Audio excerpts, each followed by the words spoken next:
Right, so the blog just got an amendment. When I first published the blog, the arrest update, I focused on the criminal complaint. Then the order setting the conditions of release dropped and suddenly we got a $1 million secured bond, GPS ankle bracelet, home detention, no contact orders, and asset Repatriation. How to start streaming without the heck. What have we got there? Oh, LinkedIn's played up again. Oh, that's good. So that's what we got. All right, that changed the tone. But here's where things get interesting. Christopher is now back at home under strict federal supervision with a new flatmate. And who would that be? Yes, a room buddy, Stephen Davies. Unbelievable. 20 years in the fire force, and now he has to live with Stephen Davies and Christopher are probably sitting there discussing things with a cigar. What should we do now?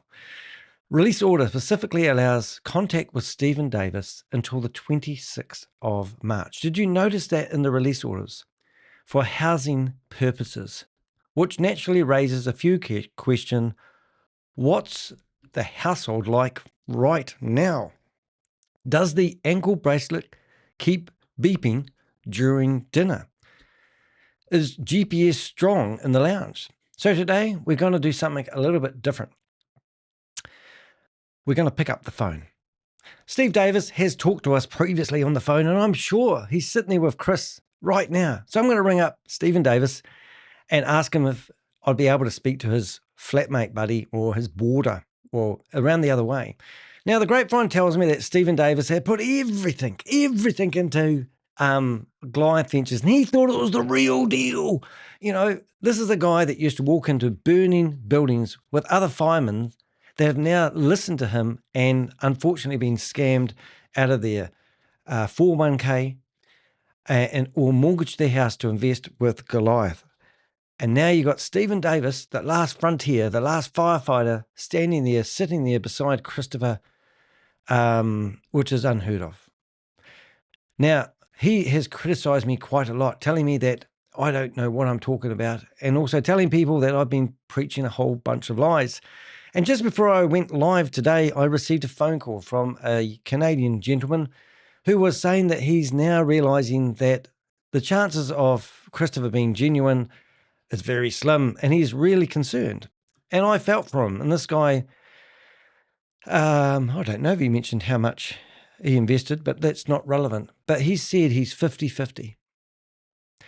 And I said, you've just had a criminal, the US government show you the 4 places where the money's been circulated, and they're going after Christopher. And he said, but if that's the case, why isn't Christopher in prison? And I said, because there's a court system out there that has to go through a process before people get put in prison. You can't just charge somebody and not have a court case and put them in prison for up to 30 years. And they said, but I'm on the fence. And I said, look, last night I got 3 hours sleep. One of my main Avengers got 2 hours 15 sleep.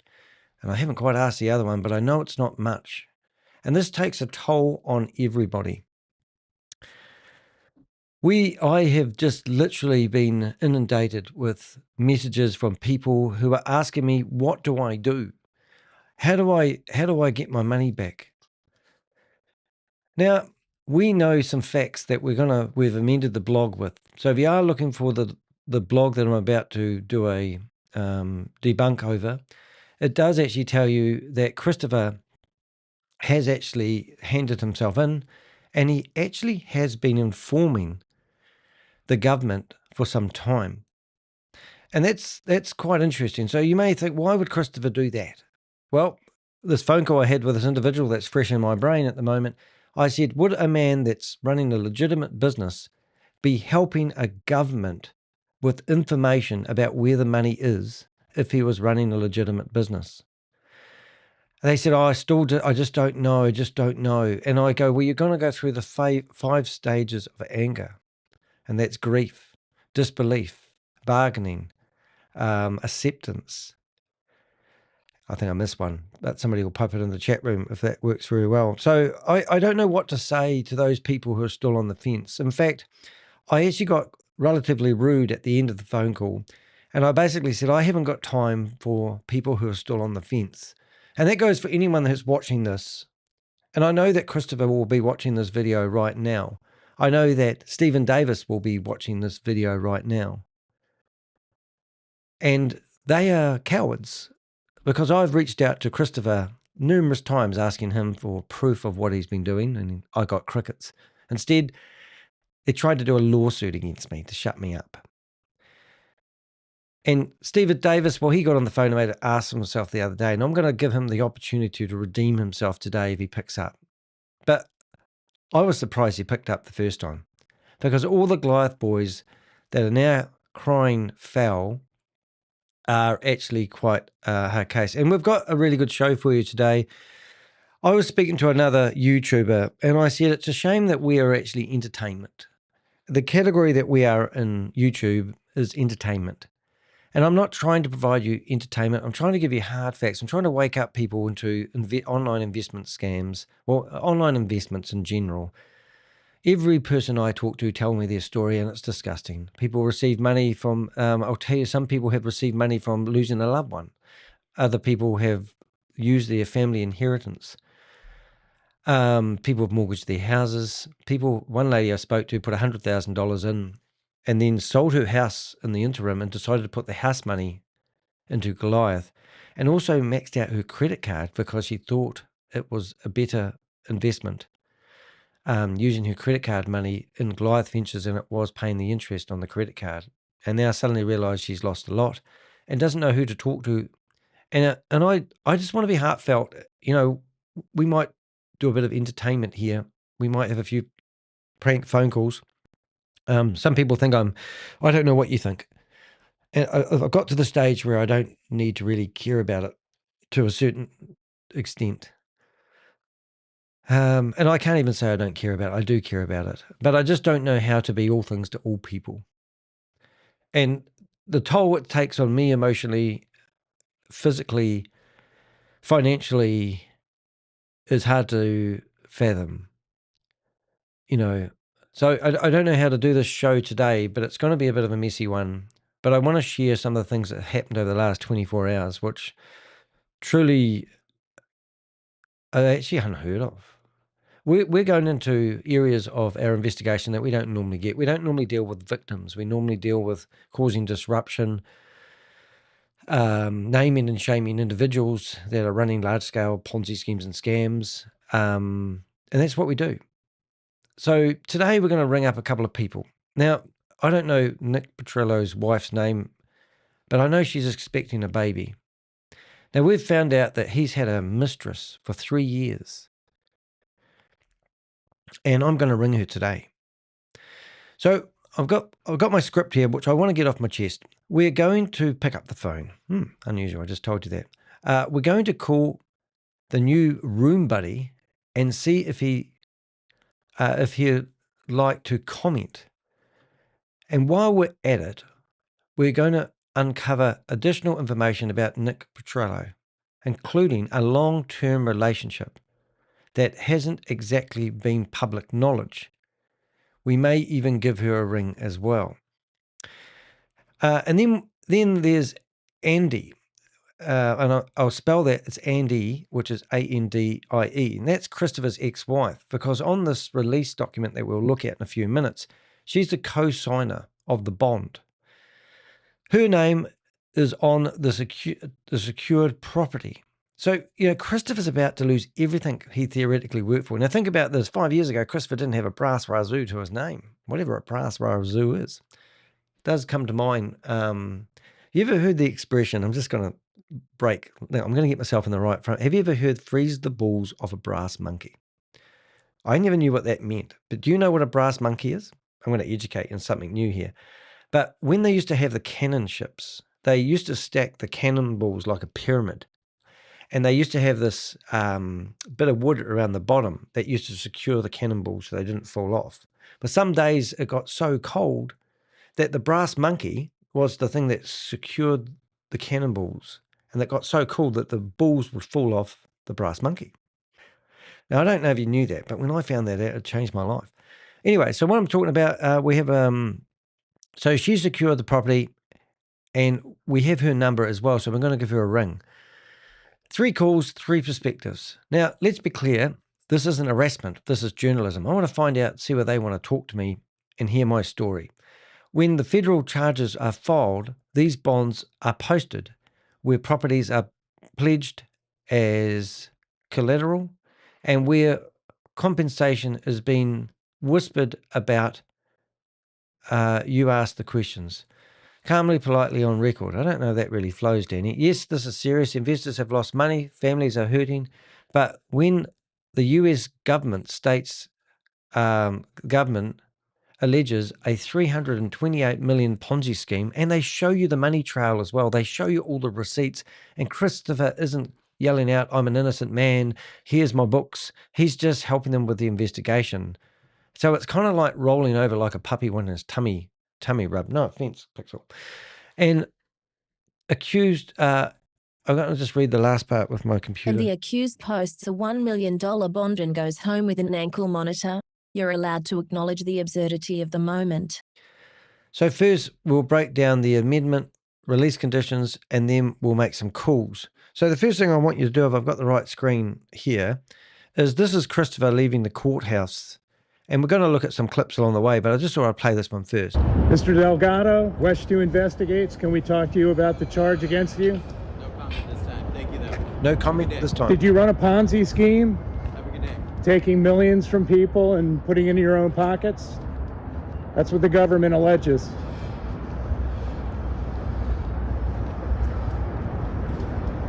Would you like to tell your side of the story? You can contact my counsel. You can contact my counsel. Classy. Look at the car he gets into. Do a bit of wash there. Actually, you can get your flatmate to wash your Rolls Royce for you. So there you go. There's Chris leaving the courtroom. You heard it here first. So that's pretty amazing. And also the new flatmate, Steve Davies. I searched for a photo with him, and I did find this one here, which I thought was quite good. There's Steve all dressed up, but to add a bit of fun to it, and I don't mean this disrespectfully to anybody who's lost money, there's Christopher holding up his Orange County Jail card, and here is Steve Davies dressed up as the fireman trying to remove the ankle bracelet when I'm in the same room. He posted $1 million bail, but he didn't actually post $1 million. I think they used a house as collateral, which is quite cool. So let's get into the good stuff anyway. I've also released podcasts, so that means this will be, if you search for anything to do with Goliath Ventures, my podcast is actually streamed on 18 different platforms. So that means that anyone searching for Goliath Ventures are going to find something that leads back to this very article here. So if you want to find this article on my website and you want to download the actual 29-page 29-page criminal, what do you call it, indictment. It's all here, so you can get that. You won't get the unredacted version because we've got the original version, which is quite cool.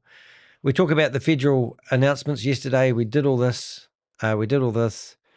What investors say.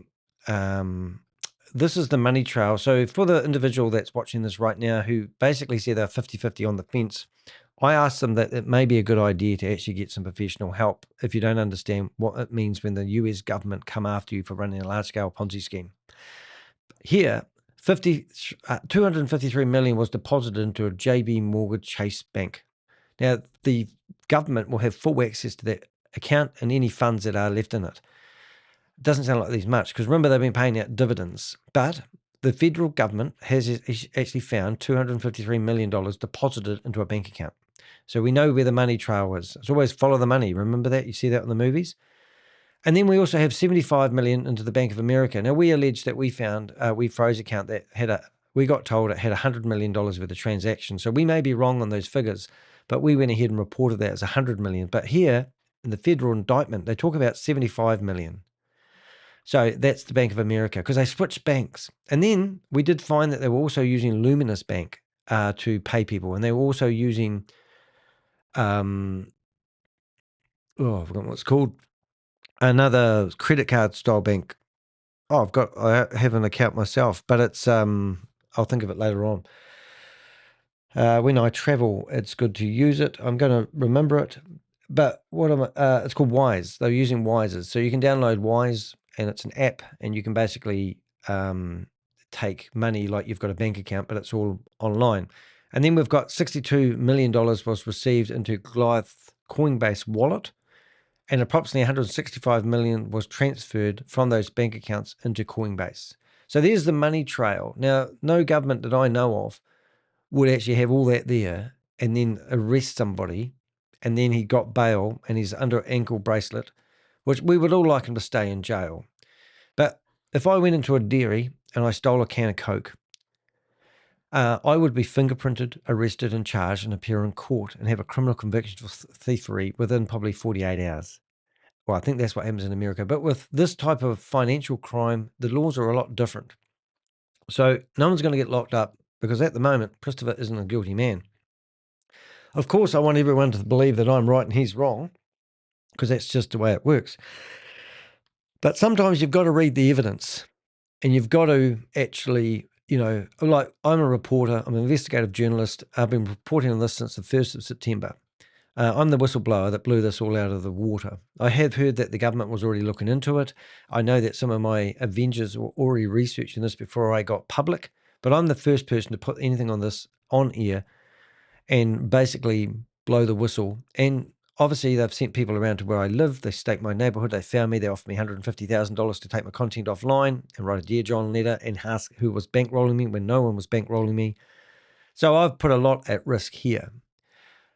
We know they've put some money in property, so all that's going to be squandered back. We know that investors have lost lots of money. I get figures like this all day long. Yesterday, 400,000, 230,000. This is just yesterday. And then today, a couple more investors. And I'm looking at people right now, and I get comments. I'll try to read some of the comments without exposing people. Say, hi, Danny, congratulations on bringing down Christopher.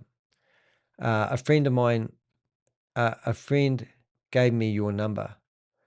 They've been communicating with you. And this is a person that's telling me information who's actually from a charity. Other people's sort of messages,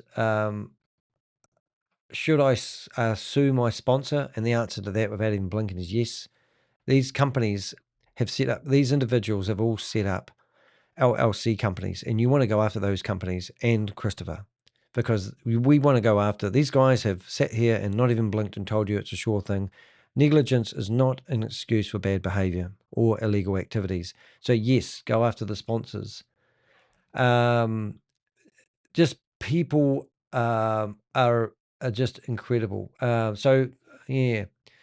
So anyway, victims are coming forward. They only really need one victim in the story in his contract to basically nail the coffin home. But I would have 50 plus victims that have come forward. Also, they've done the blockchain tracing. Nothing. We've got a place where people can provide information. I would like a holiday from this job. And to be honest, there's now an email address that you can email your woes to.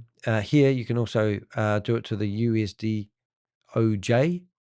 Include the case name in the subject line if you have one. And also for people that are really struggling with this, I just yesterday edited this blog, and you can come through here and get all the support that you want. But at the end of the day, you're probably still going through grief. You trusted people that you have known for years, and now they're telling you that they're in the same boat as you. And I'm going to make sure, Susie, if you're here, I want to bring up that letter from Putin Shaw, who's telling people that, I don't want to grab it now, actually. He's telling people that he's in the same boat, and it's disgusting because these individuals are not in the same boat. So I'm just going to see if I can actually bring that up, because I thought I set that on my desktop before I started. But some of the bullshit that you're hearing now is actually gutting, and I'm actually going to spend the time. I don't want to rush this. I think it's important that you guys document. That's not the right one. Where are we? No complaint. Where is my document? I think it's that one there. I'll just see if it is. I'm going to put that on my desktop. And there it is. All right, so let's have a document. No, it's not the right document. I'll have to find it, but let's have a little look here. So today we've got an update on the conditions of the release and what that actually means. I'll stick on this and then you can wait there. Who was your GV partner? Did they know? Oh, thank you. Oh, thanks, Susie. Oh, Susie is amazing. You know as Susie. But I don't even know how to process what I'm doing today. It's I know I haven't had much sleep, but I just think this is disgusting. So this is what a Gmail from an individual. Now, if you don't know, Goliath Ventures, Goliath Ventures Inc.'s website is now no longer online. So nobody can log into the back-end portal and look at their hyper-compounding interest. And as for it's crm.com, this is where people logged in. That is also no longer there. And I'm just going to check to make sure that's the actual address. And so no one can go to the Goliath Ventures website. But you can notice that Putin Shaw is emailing investors, telling them he's in the same boat. It says, "Hi everyone, as you all know, Christopher was arrested yesterday. I am attaching the criminal complaint by the US District Attorney. We are all victims," and that is a lie. This guy, we know, we had, my Avengers was sitting in the same room when the day before they held the $5 million Christmas party. Think about this. Christopher now is trying to act like he's a victim. He's trying to help the investigators, but he blew what we believe $5 million on a Christmas party on the 10th of December. The day before that, they all met in the foyer. And we had one of our Avengers in there taking photos.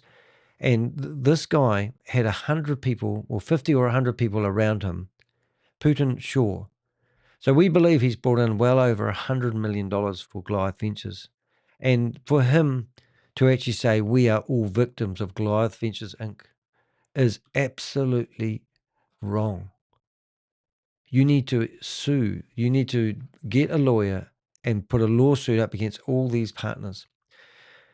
Today we received some amazing information. Basically, we received nearly every investor's names. Every investor that's invested in the, well, we haven't gone through the data yet, but we've been given some amazing intel. And this means if you haven't come forward and you may have made money from this.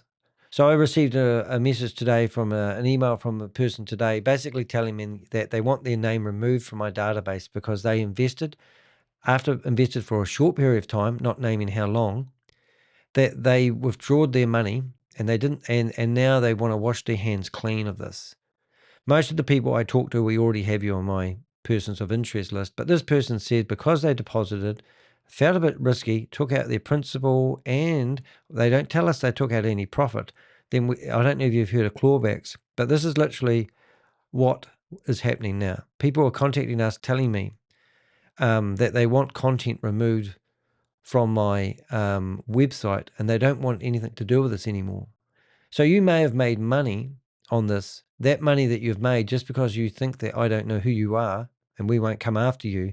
You need to come forward and clean up. You need to take your principal, you need to have the receipts, and you need to actually hand over that money to law enforcement, and we'll put you in touch with the right people to do that. So please don't think you're going to get away with it because we just got given stuff I can't even show you on the internet. And basically we have a large amount of names. We have the amount that people deposited. We even have your hyper compounding balances.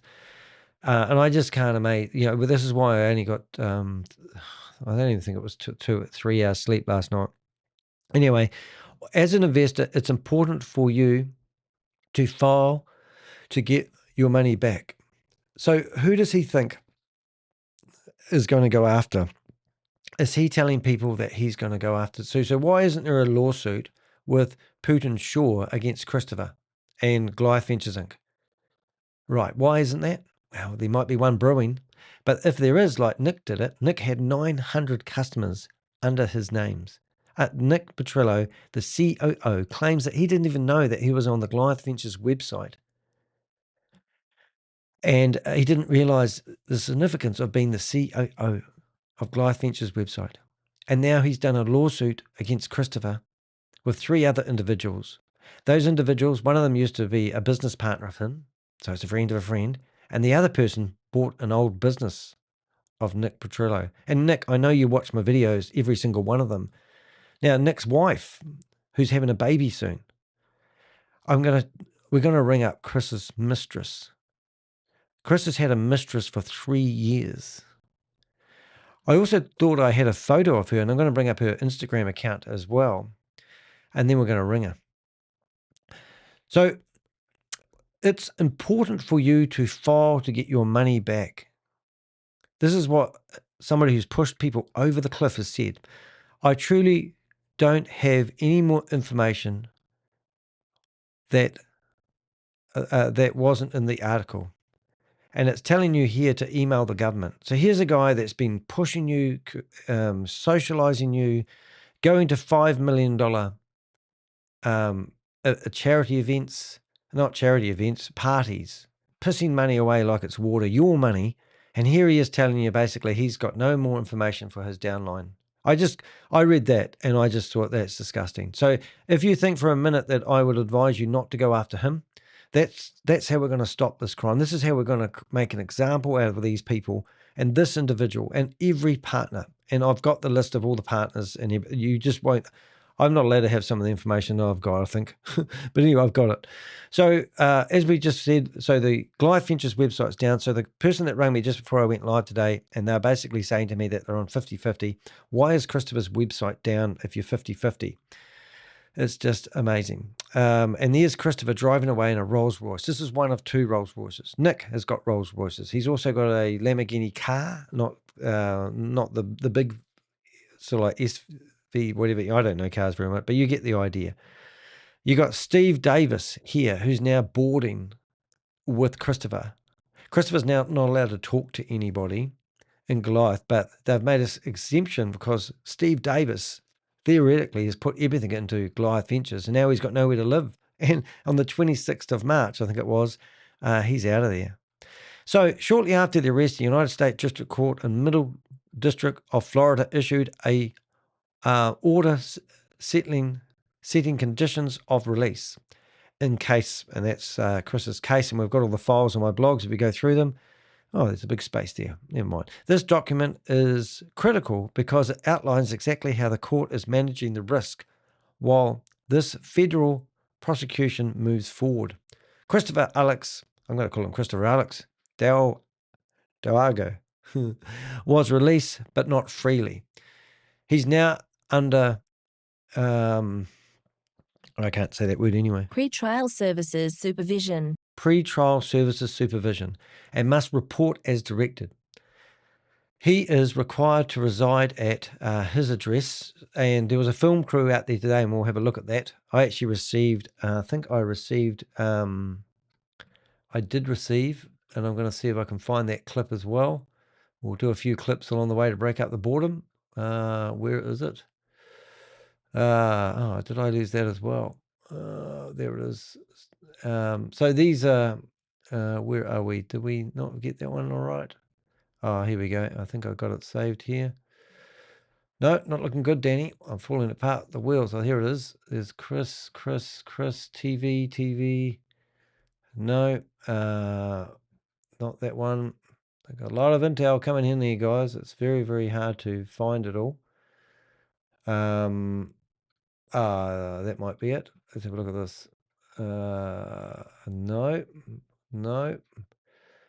It doesn't really matter, but basically we've got the film crew outside his house, and later on I'll show you I'll show you that. If I can find it, would be quite nice though. Christopher, it's always the way, isn't it? Where you can't find anything you want.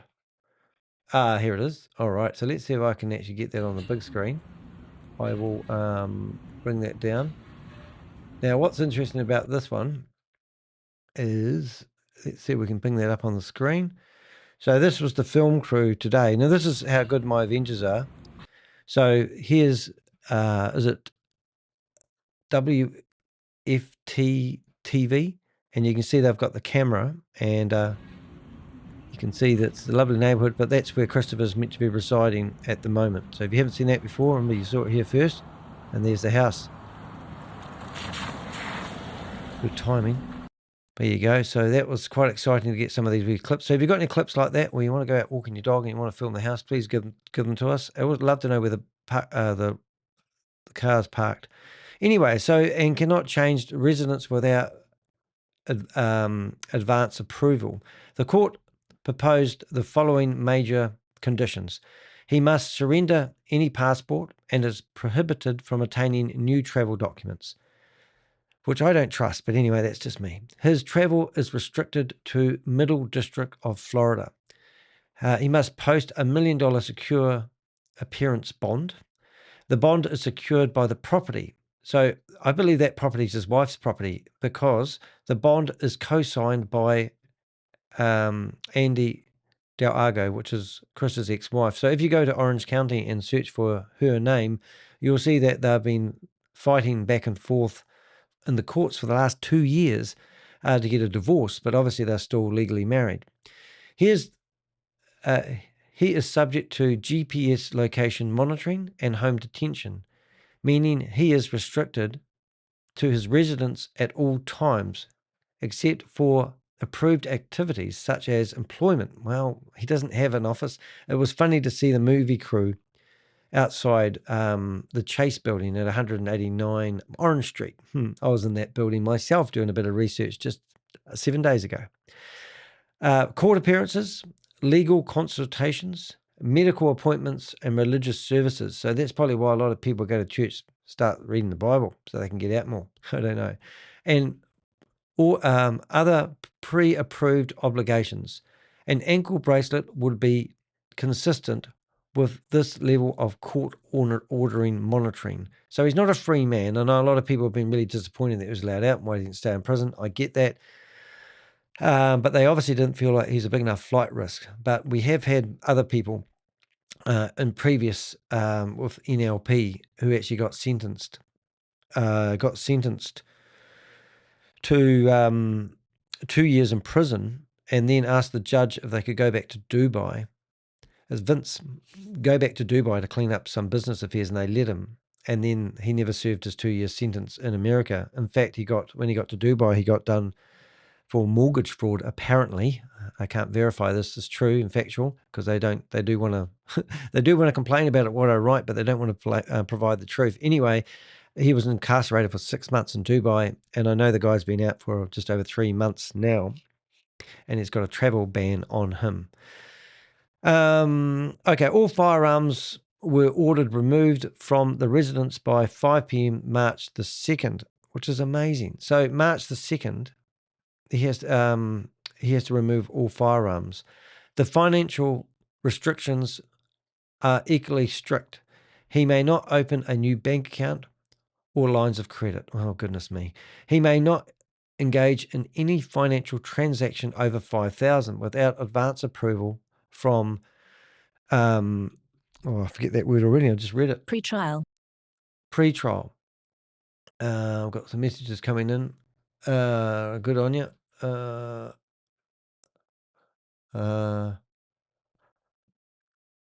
Yeah, no, somebody just saying he got arrested from some nightclub, and I'm going, no, he actually, he volunteered himself to the feds because he's been providing information to the federal agents before he got arrested.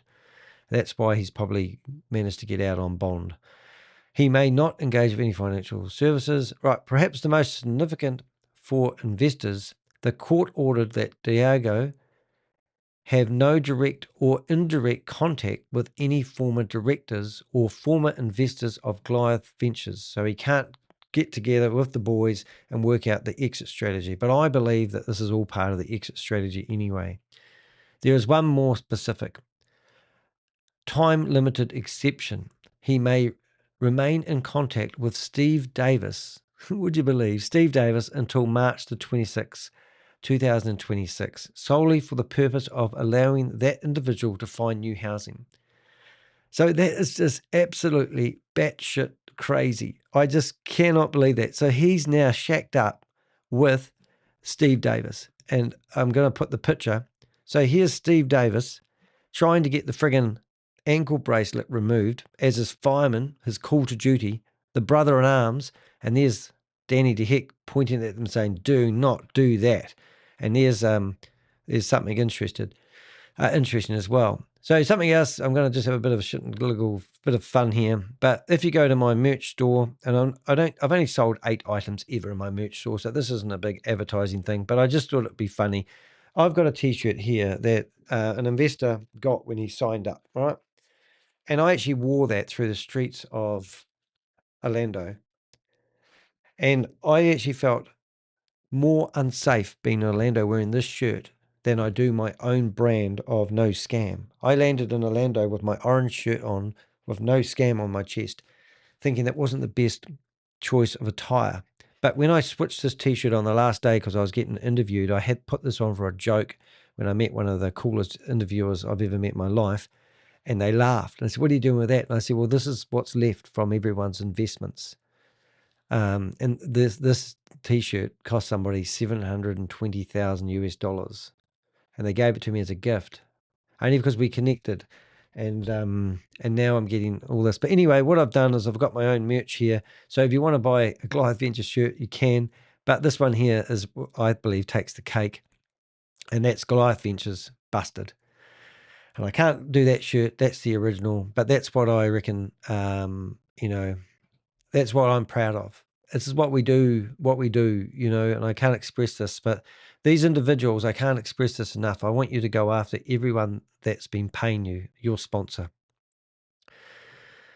Right. So he's now living with Steve Davies. And because Steve Davies apparently has put in everything to Goliath Ventures, including his house, like all the other firemen. And I'm sure he's going to be claiming that he's now a victim. Other than the limited housing related exception and a single authorized email communication through council before 5 p.m. on February 25, 2026, he is prohibited from contacting those individuals. So if you're reaching out to him, now let's just say that he thinks he's smarter than the average bear and he starts talking to any person about Goliath Ventures investors or anyone else that's pushed somebody over the cliff and you find out about it, you need to actually reach out to me and we'll get this guy who would have broken his bail conditions. So that's why I want to ring up Steve Davies, because I know that Christopher will be listening. So I know that Steve Davies, he comes across as an alpha male. He's even got a website proving it. He won't pick up the phone, because if he picks up the phone and Chris is listening, it's going to be a really good thing. So just saying that, Steve. But if you want to have another banter with me, you're more than welcome. But you might be jeopardizing the bond that Christopher's got at the moment. And wouldn't it just be ironic if I was the one that actually put him in jail when he broke his bond? Release order further states that Diego agreed to, what's that word? Repatriate certain funds from accounts in Dubai. Right. So I heard that there was 2 crypto wallets or 2 bank accounts, and I heard that he's actually handed them over to authorities. So he doesn't want to spend 30 years in prison. And, after I've seen a case like this, it was about the same amount of money, and the guy finished up getting 45 years in prison. His lawyer actually advised him to do what Chris is doing now, and he reckoned he would have been out in 7 or 8 years. So if Christopher has got half a brain in his head, which he's a pretty talented guy to get that much money from mum and dad investors, then he may just be helping the authorities in any which way he can, which I don't want to give false hope because that's not what we're about, but that could mean there could be some money in those wallets, and we'll find out. Like, how much money can you really spend? Let's say he had to give some of the money back to the investors to keep the scam alive, but let's say you had $200 million. Could you spend $200 million in 2 years or maybe 3 years? So maybe there is some money left, who knows, but I'm not going to give anyone false hope. So including fiat currency, crypto, jewelry, vehicles, and other tangible assets. So there goes the girlfriend's handbags. To the United States under a court-approved schedule. Filing deadlines and transfer times were already been set. I'm sorry, I'm a bit tired. Indicating that asset preservation is actively underway. Yeah, he also signed a waiver for a preliminary hearing. So he's basically, let's get this over and done with as quick as we can, on the 24th of February 2026, meaning he waived his rights to challenge the case at the early stage. So this is actually gold, I think. Waived his right to challenge probable cause at this early stage. So if you don't know what that means, that basically means he's not contesting at the moment what he's been accused of. So for the person that rang me up and said I'm 50%, whether it's disbelief and don't know whether that I'm lying or Chris is lying, thanks very much. This is Christopher not even challenging the fact that he's committed the fraud. In fact, he's now helping explain what he's done. And I'm going to read the next paragraph because I'm a bit slow. That procedural move advances the case more quickly toward indictment or further federal proceedings. Yes. So in addition to documented court conditions, a trusted source has told me the following. Now, this is stuff that you won't read anywhere. This is just Avenger chat. Our Avengers who have been out there seeking information from people have come back and said, well, here's some facts. So take these as a grain of salt or as the word of God, your choice. He turned himself in. We know that for a fact. He has allegedly been cooperating with authorities for several weeks. He used his house in, and I never get that name right, Ultimate as collateral for release. So it wasn't like he pulled out $1 million and put it down the table and went, he's used a house, which I think, I'm guessing that's where the wife might live and that's why she co-signed. I'm just making assumptions here. He is wearing an ankle bracelet at the moment with a flashing light on it. He will be wearing long trousers every time you open his door. He knew his time was limited and now is doing everything possible to reduce potential sentence. Secured bond and GPS monitoring align directly with what was written in the court order. The extent of any pre-arrest cooperation is not detailed in the public filings, but if accurate, it would suggest that this investigation has been progressing behind the scenes for some time. It is important to remember that a criminal complaint remains allegation, and every defendant is presumed innocent unless proven guilty from court. However, when you combined a $328 million alleged Ponzi scheme, a $1 million secure bond, GPS monitoring and home detention, strict financial transaction limited, a prohibit to contact with former investors, and court order asset, I can't say that words, but repatriation from Dubai. This is not a matter of routine. It's not a routine matter. This is a structured federal financial crime prosecution with asset control, movement restrictions, and witness protection provisions already in place. And from what I have been told directly by investigators, this is actually only the beginning. So it's pretty eye-opening, I tell you. So what have I got here? So I want to actually tell you how to search for stuff. So let's go back to Goliath Ventures, right? If you want to hear the latest news, you can literally go to Goliath Ventures here and you can just search the internet. You can click on news And here you can actually see that all the news that's been done 4 hours ago, 7 hours ago, 3 hours ago. So I thought it might be nice to actually watch some of those together. And then we've got the Orlando Sentinel. Now, I don't have a subscription there. That was a day ago. You've got WFTC. Now, what was really interesting about that particular one is when we went to this one and looked at this. Oh, really? You're going to do that to me? Start a free trial.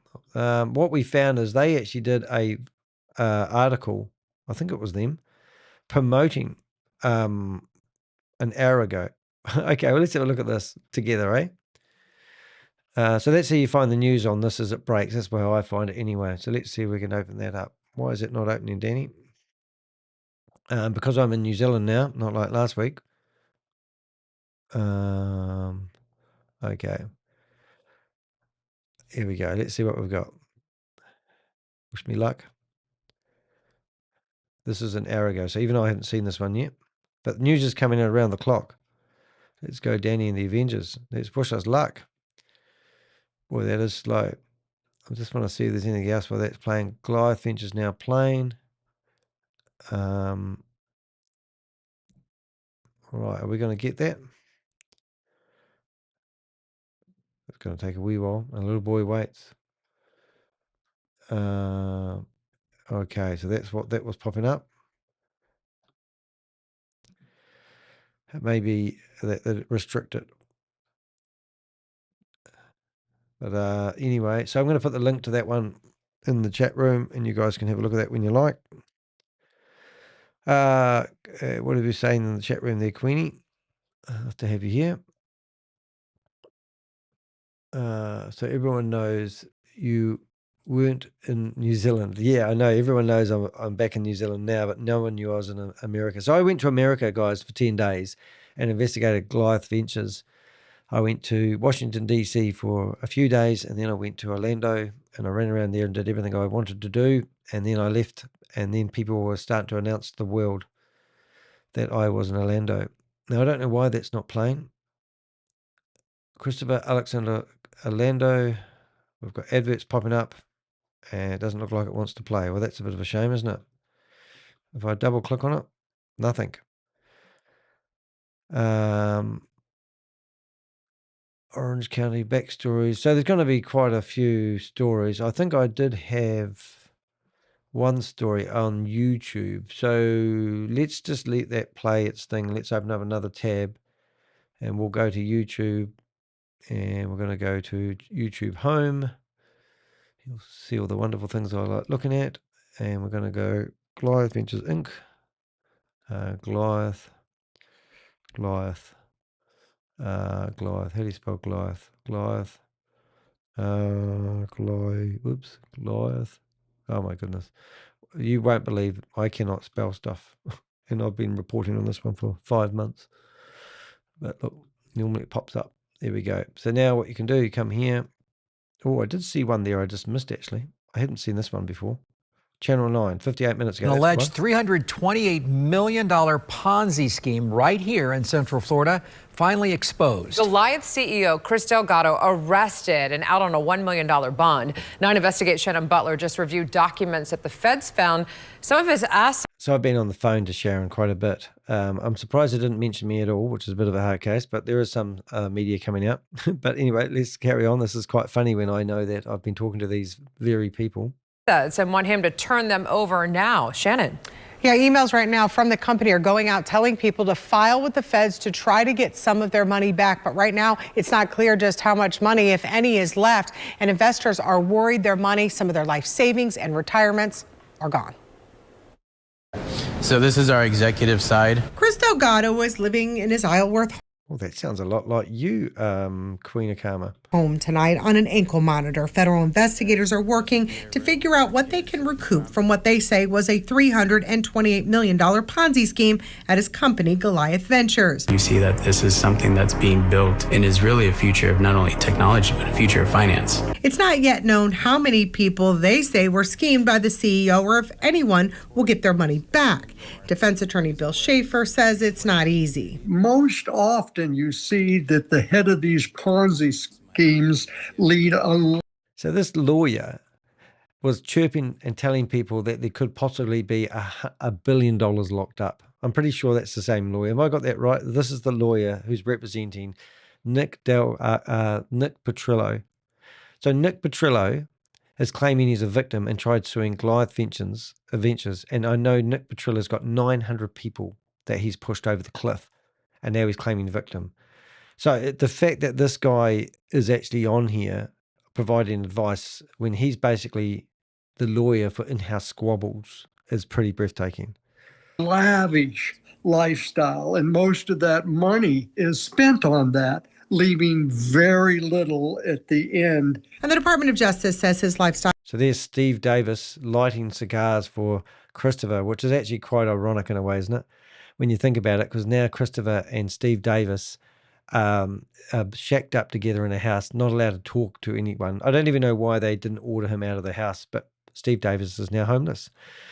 And the fact that he's lighting Chris a cigar, I can only imagine that the photo that you see here, I should have got them smoking cigars, really, shouldn't I? But it's just absolutely amazing. So this guy here is allegedly, and I said he was the fire chief at one stage, but no, we don't actually have any proof of that.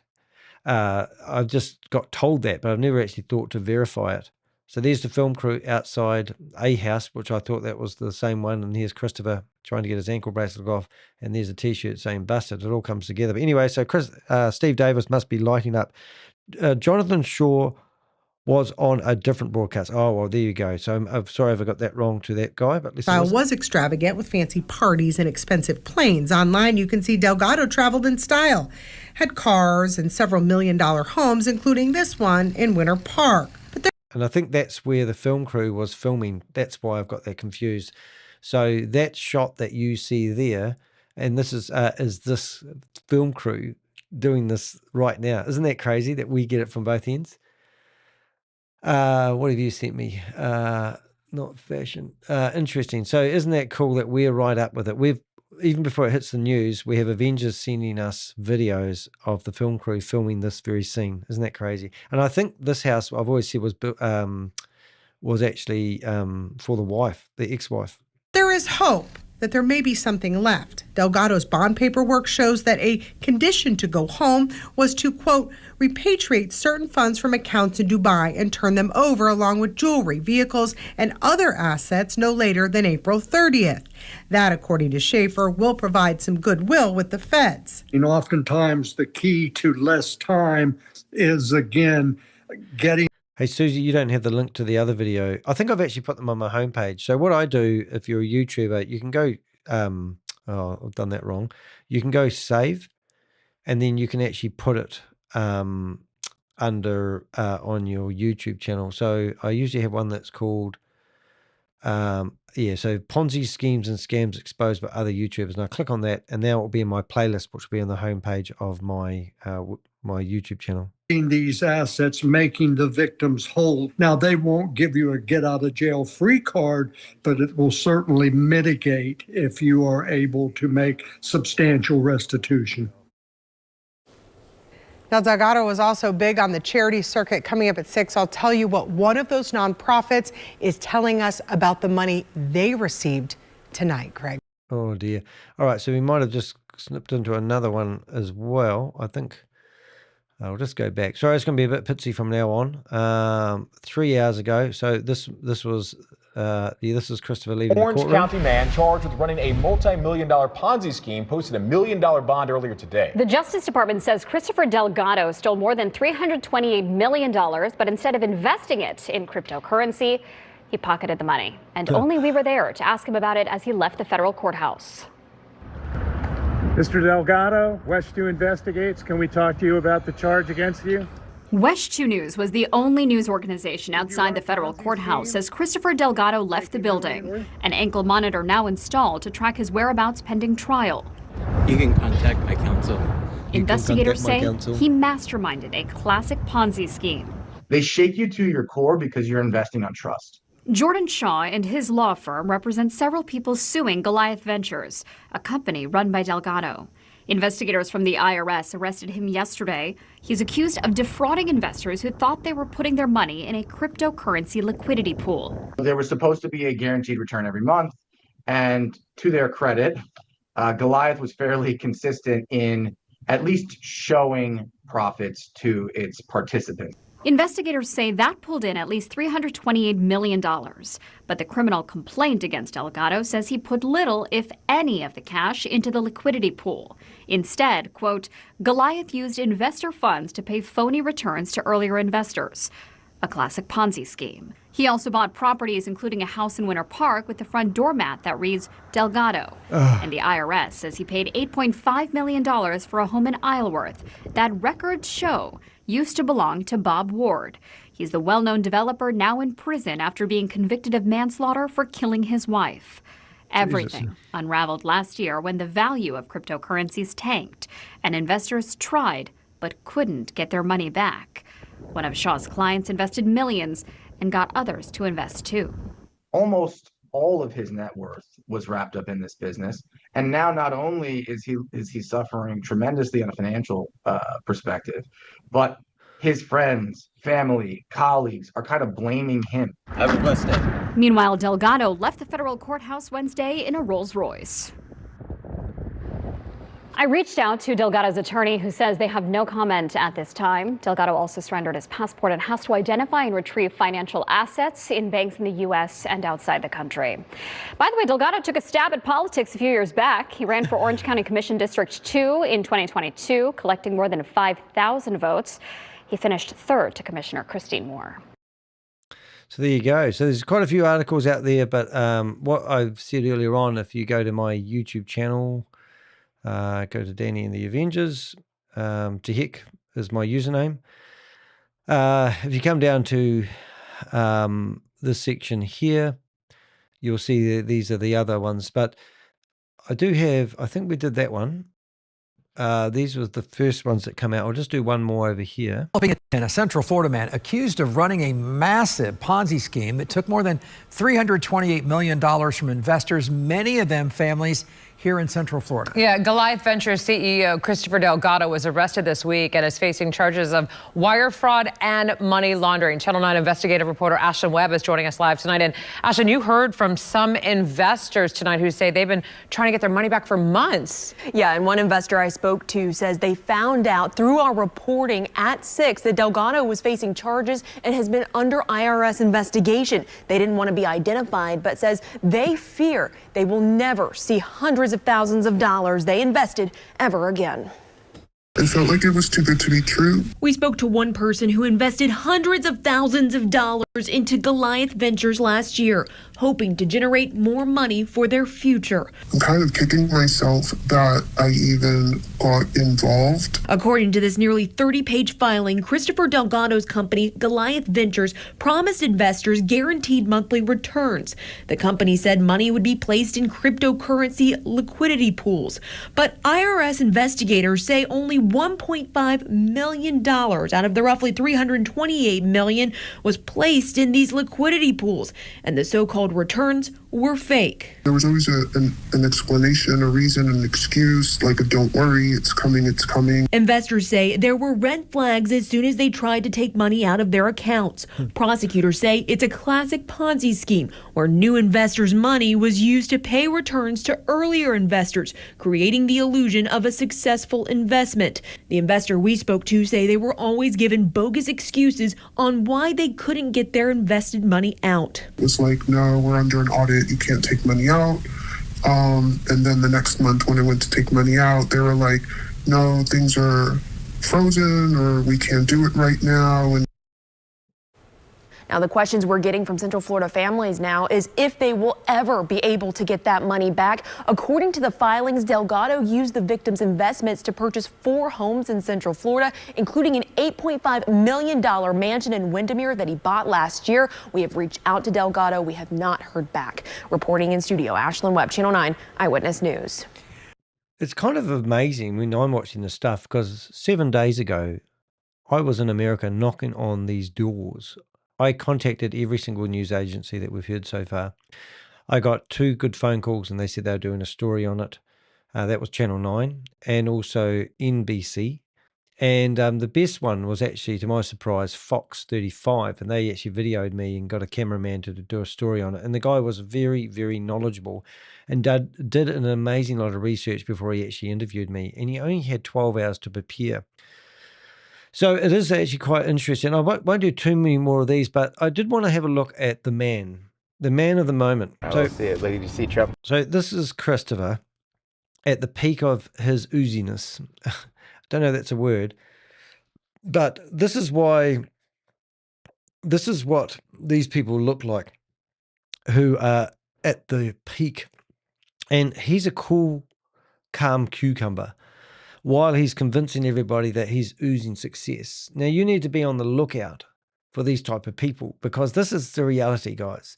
If you see another guy, now I'm going to name the company. There's a company called the Onyx Reserve, and they have had dealings with Matt Burke, and that is my next focus point because they are also claiming 3 to 7% monthly returns.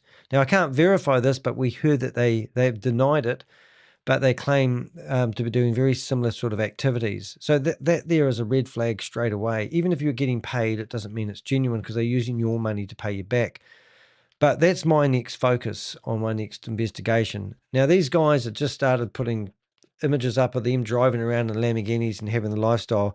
But this is lifestyle marketing they use. So if anyone's raving a success, then you really want to investigate a lot more, or just hold your money until you find out whether they're a legitimate company, filing tax returns, not shutting down companies and reopening them in Wyoming so they avoid regulations and all this sort of carry on. And stop judging these companies by getting paid back your own money. I know that sounds ludicrous. But most people I talk to, some people have been investing for 2 years. So they've made their money back just. It takes them, I think, around about 18 months before you break even and you can get your principal back. But this Ponzi scheme has gone since, well, Chris alleges has been doing this since 2023. So it's lasted 3 years for some. But that's a big, big sign. But have a look at this video and try not to vomit while you're watching it. But I just want to show you what Christopher's really like, so we don't lose focus. He's not a victim. He's not misled. He didn't have a failed business. He stole people's money, and so did the investors, the LLC. And there's a picture here 8 seconds in that I've taken a screenshot of, and I'm going to stop the video in 8 seconds in. And this was a charity, by the way. Morning, everyone. We are in West Palm Beach right now at the Vault Conference with Team Goliath. So this is Team Goliath at the Vault Conference. Christopher paid $1 million to have naming rights, and there was meant to be thousands and thousands of people there. I've spoken to people that were there. These are the partners. These people, they all had their name on the website. So these are the partners that have been involved. And I can tell you a story about each and every one of them, but I'm not going to bore you. But these are the individuals that cannot, negligence is not an excuse for fraud or bad behavior. And these guys knew this was too good to be true, and they signed up hundreds of people under their own companies. And these are the guys that you want to do lawsuits against. What have we got? We've got a real estate broker.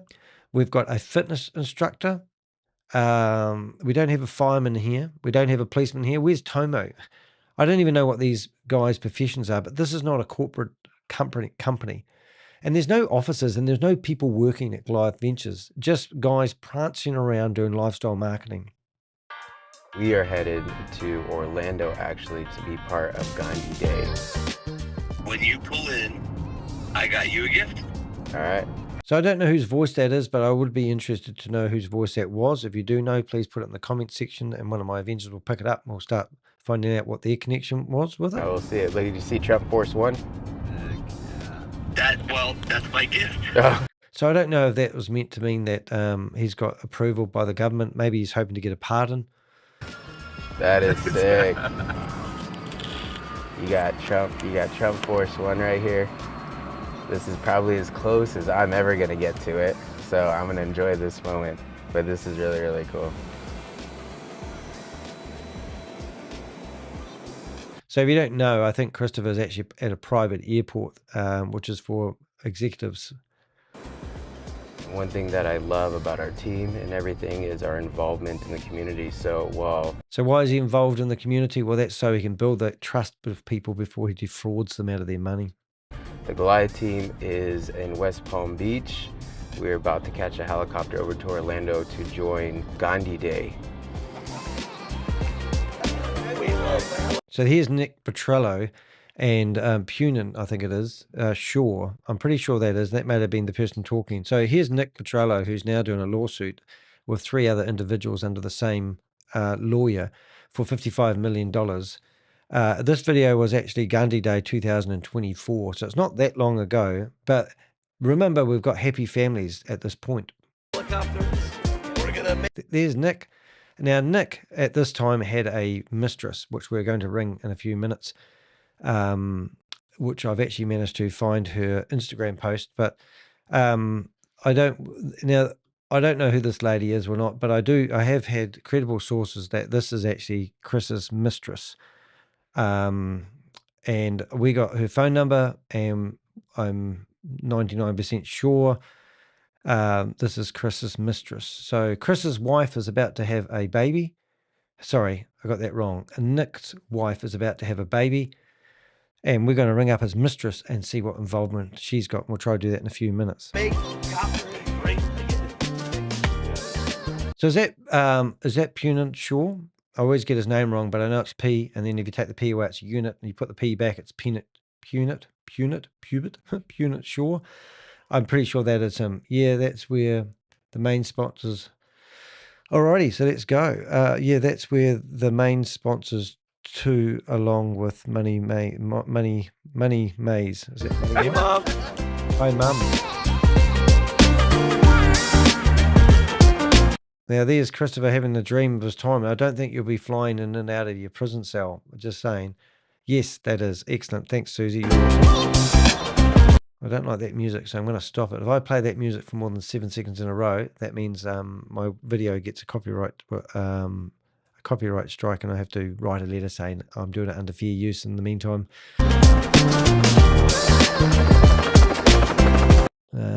Yep, that's beautiful. Florida.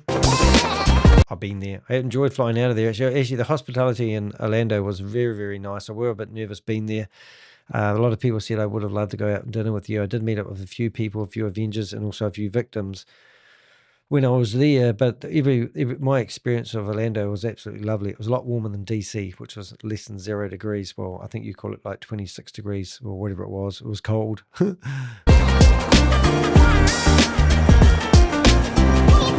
might just turn that music down. There's the man. There they are. I'll just turn that music down every now and again. They're having a good conversation, shaking hands, good deals, brotherhood. We're at Gandhi Day. We're here in Orlando, Florida. We're here to do our thing, support the community, and support the people that support us too as well. So thank you for everything, my man. So how would you feel? This guy flies in with a helicopter, drives up with a Rolls Royce, and then goes in here and donates money for people who can't afford a meal for themselves. And the only reason he's given to that charity isn't because he wants to help people. It's so that he can get into the community and potentially find other victims. You know, and we found a lot of people in the Indian Chamber of Commerce that were basically endorsing him, and we wrote to them, and they removed Goliath Ventures from their website. It'd be interesting to see what's the chamber, not the chamber, but there's a economics website. Can you please find the economic website address? I want to see if they've still got Goliath Ventures logo on their homepage of their website. I would love to find that. If somebody could find that, that'd be awesome. I think you know the one I mean. It's the government. Well, the organization that represents e-commerce or commerce business ventures in Orlando, and they still, after writing to 42 of them, telling them that Goliath Ventures is running a Ponzi scheme, they didn't remove the logo. So everyone's there doing charity, and Chris is hugging everyone like he's the man at the moment, and kissing people. This is fantastic. A couple weeks ago and asked if we would sponsor their event today, which provides 200,000 meals to the Indian community in need. And so on behalf of Team Goliath, we donated 45,000 meals. So we're flying up today to be a part of it. Couldn't be happier. And we're bringing you along for the ride.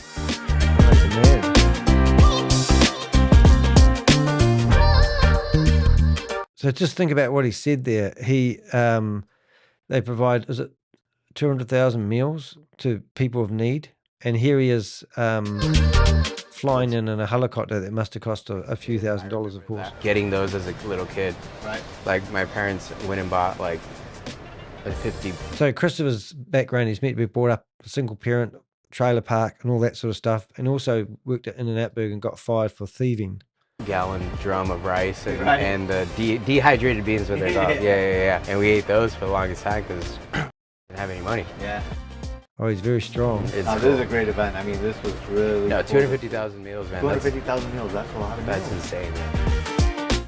Yeah, and there he is, getting the limelight, getting in front of the cameras, shaking hands with people of influence. Actually, who was that? That's interesting. Look at that, eh?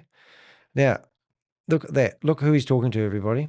So these guys have, basically, so these guys have been hanging around, socializing, endorsing bad behavior, in my opinion. And it's unfortunate that these charities are doing so. When you think about it, how do I explain this? These charities, he stood up in Fentanyl Day and pledged $2 million to Jackie Zagal's charity on fentanyl. That charity would rely on that money and they will never get paid it. These people were probably, and look, the girl's even got a Goliath shirt on, which is quite amazing. But I think that's amazing. Your company, it doesn't matter how much money you make, how much money your company makes. If your company has true impact, then you're invited. These are invitations. Correct. You're invited to be a part of something like this. Obviously, any donation helps, but just to have that special invitation just knows you're doing something right, doing something good in your organization and in your community as well. The most valuable thing is your time. Like I said, we could have wrote a $100,000 check to that event, provided $1 million. We could have wrote $100,000 check to that event. Where'd that money come from? This is the scumbag. This is the scumbag Christopher is. Meals. You don't got people donating their time to pack them, then the money doesn't do anything. It doesn't go anywhere. The meals don't get fed to people. Hey, I just want to say thank you guys. Thank you everyone for their hard work. So this guy has paid $1 million to actually stand there and grab the mic at a Patrick Ben David event. And here he is again at an event, being the man about town with the microphone and, pledging 45,000 meals for an organization that puts together 250,000 meals, doing good for the community. And he's managed to weasel his way in there and show off. What you guys are doing right now, hands to work, is what matters. Doesn't matter if we were able to buy 500,000, 1 million meals. What you guys are doing right now, the impact you guys are having in the community, what truly matters. So from the bottom of my heart and the bottom of his heart. Well, that's not very deep, is it?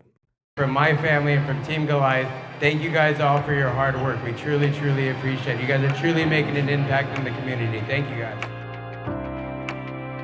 Thank you guys. Oh, that's just lovely. Goliath Ventures will be a bad taste in his mouth.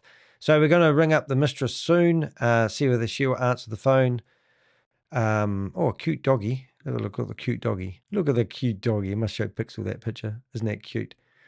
A lot of these people don't even understand what these people are doing. So I'd be interested. So this is the Invest With Us. Now, I wrote personally to 42 people in this company. You come along here and you find contact and you've got get in touch and you can go through everybody in the company, and I emailed them all. So down here, let's see.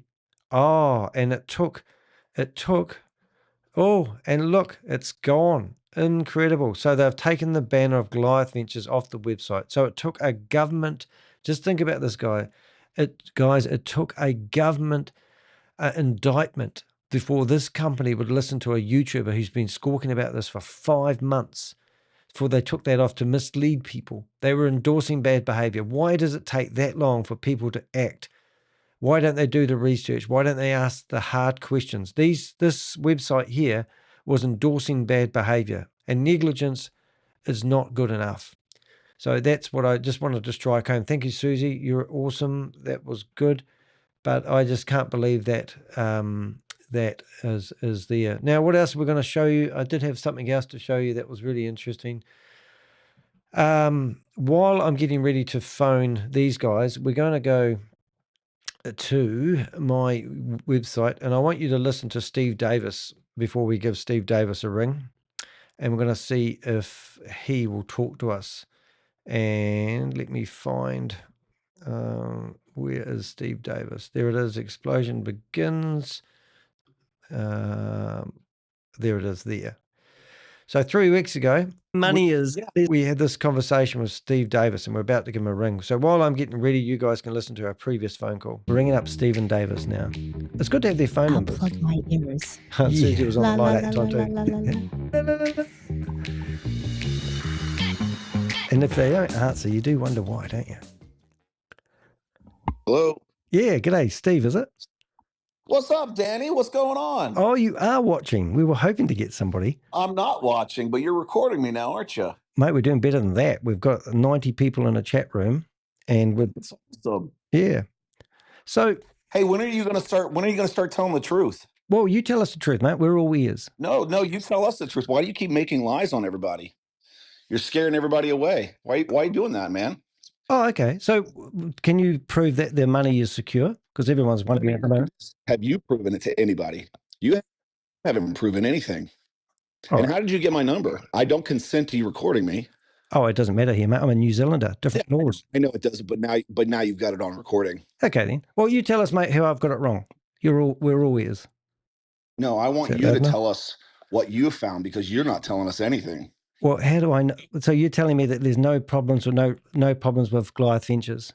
Why are you not giving the evidence that you have? Why do you keep hiding behind your lies? What lies? Your lies. Well, give me an example. I've asked you to prove the money's there. You don't want it. Everything that you're doing. Well, okay. Well, give me an example. Tell us. No, I'm asking you for an example. You're saying I'm telling lies. Are you telling me that? Tell us. So I'm ringing up Steve now. Hopefully you can hear that.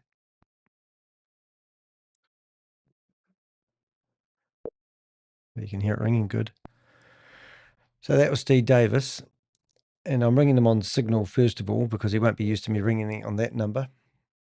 And remember, Steve Davies, the man that's in this video, is now living as a flatmate with Christopher and been ordered to get out on the 26th of March and find a new place to live. And apparently he's lost everything because he truly believed that Goliath Ventures was the future. But he doesn't want to answer my phone call anymore. So just in case he doesn't have signal on his phone, I'm going to carry on playing this, and then we're going to ring him on other avenues that we have as well until we get an answer from him. Because I know you're watching, Steve, and I know that you've probably been ordered that you're not allowed to talk to anybody with Christopher. So that went. So let's carry on. Listen to Steve Davies. You to tell us exactly what you have been saying for 4 or 5 months. Where is the evidence? Show everybody. Oh, I'm more than happy to prove it to you, mate. And why haven't you reached out to me sooner and put me right? Don't overtalk me, mate. Anything. Yes, I have. And I'll do it right now. And you're scared. You're scared that our lawsuit is going to come at you. You haven't got a lawsuit, mate. We do. No, you don't. Yeah, we do, mate. You don't have any jurisdiction over me. Yeah, that's why you were scared when we had people over there. Oh, so you're admitting to that? We have business over there. No, why was I scared? Because you have people over there. Danny, tell us exactly where the evidence is. So this is Steve Davies. Is that your name? And you're a fireman. Danny, what the heck? Oh, I've never heard that word. Even my podcast was called What to Hear at one time. So hold it, Steve. You're a fireman, right? Stephen, if this is going to be a two-way conversation, you need to listen, Stephen. Two-way conversation. I'm going to run the conversation. Okay, go for it, mate. You just keep going. So if you think about this, Steve isn't answering us. You think about this here. This man was arrogant, rude, disrespectful, and now we've got a government indictment. Chris has been arrested and freed and now living with Steve Davis, and Steve Davis is going to be homeless on the 26th of March unless some idiot decides to go bunking with him. And this is an alpha male. So he's going to be strong enough to live on the streets and beat his chest like Tarzan. But obviously he doesn't want to talk to us now, so he's all gone quiet. And last one that we will try is the standard phone number, which I just clicked the wrong button there, sorry. And let's have a listen. Oh, what have I done there, Danny? There it is. So let's just ring him. iPhone. Have I got iPhone? Hold up. It's all complicated these days. So he won't want to talk to me. Well, he's not talking to me. I want to see if I can ring him on WhatsApp, Telegram. So I tried Telegram. I'm not very good at this thing. This phone is not doing me justice. So I'm going to use phone and we're going to ring him on a normal phone. Let's see if he answers. Hi, if you record your name and reason for calling, I'll see if this person is available. Leave a message. G'day, Steve. Danny here. Wondering if you wanted to talk to me like you did the other day.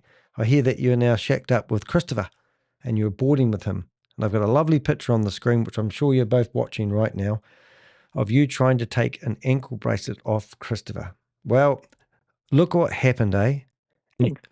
Please stay on the line. Here we go. So let's go back to this picture here. Steve Davis, the fireman, police chief, apparently. No verification proof on that. He stole firefighters' retirement funds. And if you think about it, 2 firemen ring me up, and I want more firemen to ring. Is not available. If you would like to leave an additional message, please reply after the tone. Yes, g'day, Steve. I understand that you're now shacked up with Christopher and you're trying to monitor his ankle bracelet. You ridiculed me for my investigation work, and I've heard that you believe this was a true and genuine opportunity, and now you're homeless and got nowhere to live. Maybe you should have listened to this little wee YouTuber on the bottom of the planet before you were rude to me. Hope people keep buying your book, mate. I might even buy it and give you a review myself. All right, mate. Have a good time. And also, I went and visited the fire brigade. You can see that in one of my videos. And I wanted to talk to your brothers in arms. Yeah, anyway, I don't know what I'm trying to accomplish by doing that. I know that's not going to help people get their money back, but these people go after us. This guy admitted that they sent people to my house, and which is pretty shocking, really. So have a listen to some of this. 100 views that you get every day. That's what you're happy about? Dude, you have nothing. There's a hashtag called Danny Strong, mate. Maybe you should support me and be a viewer. So because I get 200 views a day, you're telling me I'm not allowed to blow a scammer up. Dude, I got that. Thanks for posting the last video of me. It just got another 1,000 views. Hey, you had that taken down by Business Insider. How come was that? How come your sponsored article? So this is another thing. When these other 2 firefighters reached out to me and said they lost $100,000 each, they said that Christopher's been in Forbes magazine, and I said, well, you can pay for these sponsored adverts. Anyone can be in Forbes magazine. Here, he paid to be in the Business Insider magazine, and we complained to them about how he was being investigated for being associated to a large-scale Ponzi scheme and scam. They removed the article. And this point here, I'm actually talking about how he moaned to them and they put the article back. Then we wrote back to them again, gave them more evidence, and they took it down for good. Now, this guy's paid for publicity. It's not genuine. He wasn't interviewed by a reporter. It's just total bullshit. And that's what these techniques of these guys do. Now, Christopher's the same. I never did see him mentioned in Forbes magazine, but Forbes have this thing where you can pay to be in their online version of their articles. The printed edition, you'll never find any sponsored adverts in there normally, and that's how it works. So that's the technique he used, but I was rubbing it salt in his wound, telling him we removed him.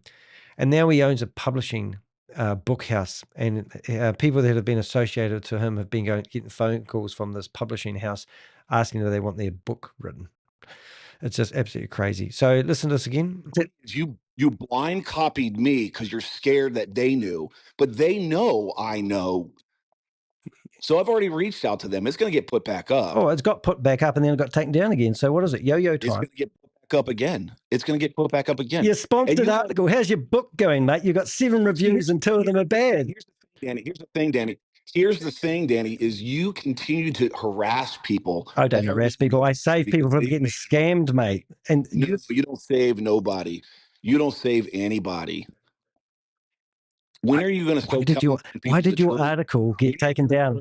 Why did your article get taken down, Steve? People the truth. When are you going to start What is the truth? harassing people? What is the truth? You tell us the truth. Why have investors' funds been blocked for 4 months? Tell us, Steve.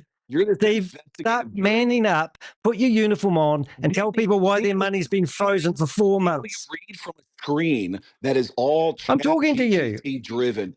No, you read from a screen. We all know it. You can barely speak English. You barely can speak. So funny. He said that I hide in New Zealand. Well, I live in New Zealand.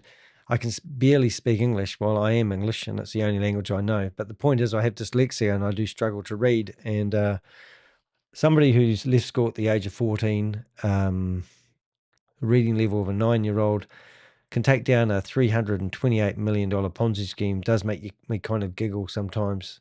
So that shows the power of being an Avenger and helping us provide information and take these guys down. I want every single one of these partners who have set up these LLC companies to be in jailed, sentenced, or fined. And the very least, get all their assets, take them off them, and give them back to the people they lied to, broke trust with, broke relationships with, and let's get some tighter relationships. Learn how to be a better version of yourself every day. My Avengers, myself, we don't get paid to do this. We don't have any hidden agendas.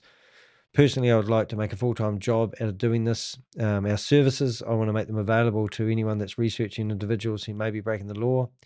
We want to raise as many red flags around fraud as we can. I'm sick and tired of having that phone call from individuals. I had a guy today who's been chatting to us off and on for 6 or 8 weeks. He finally rang me up. He rang me up on an anonymous phone number. And then he's telling me he's 50-50 now. He's up to 50-50 before he believes that this is a Ponzi scheme or a scam. Where are you? Are you 50-50? Are you 95% sure? Is there a slight possibility that Christopher's going to weasel his way out of the US government coming after him for $328 million worth of corrupt investment fraud? You really think that's possible? It's not. So, it's nice to see people in the chat room here that I haven't seen before. Oh, you need to change your username, Big Dick Daniels. If you don't know who Big Dick Daniels is, I'm going to show you who Big Dick Daniels is. Big Dick Daniels. Now, he's not referring to me at all. It's just a name of something. But if we go to the video here, and we go to this video here, watch this. The only Denny's in the whole country that's not open. We've got one Denny's in Christchurch where I live. They might actually be he's open. got his gun. So that police officer had his gun pointed at this guy, and we found out afterwards that this person had pulled the gun on the police officer. He just took off. Whoa! Wait, take the video. Whoa, we got that on video, dude. Well, let's sit right here. Move your head. What's this? We got that on video, dude. I know it. Look at this guy. And then next thing. The cops after him. Totally got that on video, dude. We met up with those policemen about 30 miles out of town, and then they used our video that I've put online here because they didn't have their cameras on. They said I don't know why, but they didn't have their body cameras on, so they wanted to use that video as evidence. So I was an hour in San Antonio, and then we see this gun pulled, police chase. And I love watching cops and robbers on TV. So that's Richard in the chat room. And it was so nice to meet my Avengers. So if you want to have a look at my journey when I went to Orlando, you can actually come down here and you'll see, I think this one here, and this is my whole trip. I've decided that I'm going to going through to Orlando, going through customs. So, and going to America and going right into the... I'll keep you updated as the day goes on. It's going to be a bit of fun today. Might get yourself in trouble. They went to the government buildings. We went to the IRS, Homeland Security, and the FBI buildings. And then I went to the news agencies. I stayed in some beautiful hotels. That's me outside one of the agencies where I was pitching. Even went into the... we've got images. Well, they're not images. Whereabouts am I, eh? This is, you know, so if you haven't watched that video, it was about my journey. It was a very personal journey. It was actually quite horrible coming home. When I say horrible coming home, it was like, I remember getting off the plane. I think I've got a photo of me actually cracking up a little bit here, but that's me. Well, that's my doggy. But I think I had the Avenger book, and I'm really looking forward to the next chapter. And I've already got my next scam all lined up. I got a tip off from a very reliable source that I should pursue one of the scams that's going at the moment, and it's connected to Goliath Ventures. Stay tuned. Yeah, so just even looking at the that reminds me of me getting home and how much of a effort it was to do everything we did. And honestly, I met 4 of my Avengers face to face. People like Richard in the chat room, Susie I met, some other people I won't name. But that's how I felt when I got home. I was just exhausted. And then when we come home, we get an indictment, which is just incredible. So now we've got people like Steve Davies. So now I'm going to actually ring up Nick's mistress. I'm going to see if she will talk to me, and we'll ask her a few questions. So let's do that. So let's see. Right. Dory, I think her name is. But often we will make contact with these people, and Richard's a great example of that, because Richard was actually involved in a Ponzi scheme when I first met him. That was the truck driver. And we chipped back and forth and about 20 correspondents, and eventually he realized that I wasn't just a YouTuber after clicks. I was actually trying to save people from losing their money to investment scams. And it'll be the same with Dory here, because I know that she had a relationship with Nick. Now, Nick's wife is about to have a baby. Nick has just spent $8.5 million on a ranch. His wife still works a couple of days a week as a hairdresser. He's got a $5 million mortgage on his house, and he's recruited 900 people under 21, not 21, but 21 ventures. And now he's claiming that he's a victim because Christopher hasn't paid him. She didn't answer, unfortunately. I didn't think we would. I was surprised when Steve Davies actually answered the phone call. But, you know, Nick's has lied to his wife, we believe. And I did another video a wee while ago where we informed somebody that their wife was having an affair live. So I'm going to keep reaching out to this lady until she talks to us, because these are innocent people to a degree. And I mean that, you know, we've got to investigate everyone from every angle. We want to find out who these people are. These girlfriends, like Chris's girlfriend, can actually provide a lot of information about actually what went on, the places they went, the people they spoke to. They can provide a really good timeline. So that's why these type of people, even though they say I'm not involved, we actually believe them. But they were on the arm. They were the walking encyclopedias. They have got a lot of information that we can get out of them, which is really, really cool. All right, so let's leave her alone for now. We've gone to Steve Davies, the fire chief, who thinks he can write a book, who can promote it and smoke another cigar, and who's an alpha male. We still haven't got that there loading, which is a shame, but I think we've found that on YouTube anyway. Oh, my goodness, that's Matt. So Matt is the person I met. So Matt is the person I met face to face. That's him. Yeah.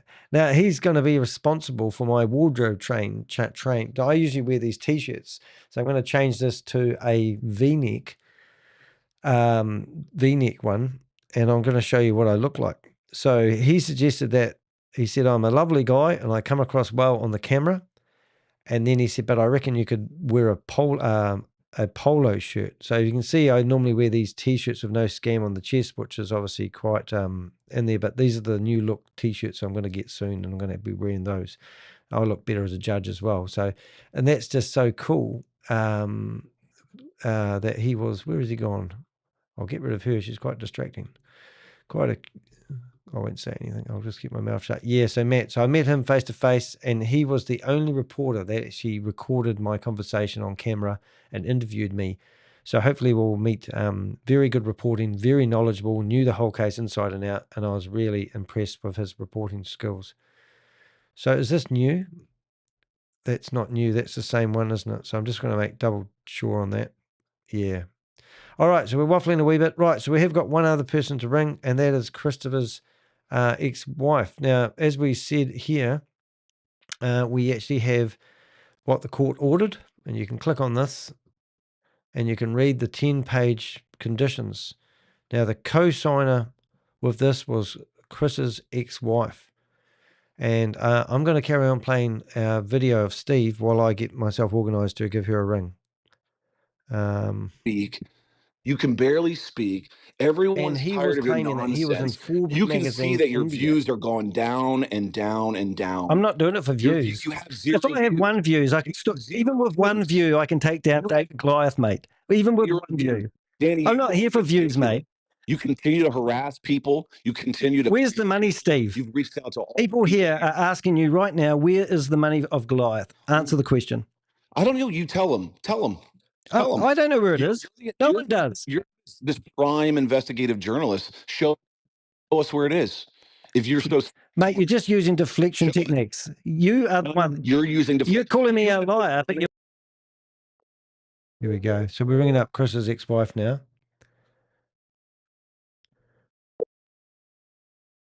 Hopefully you can hear that.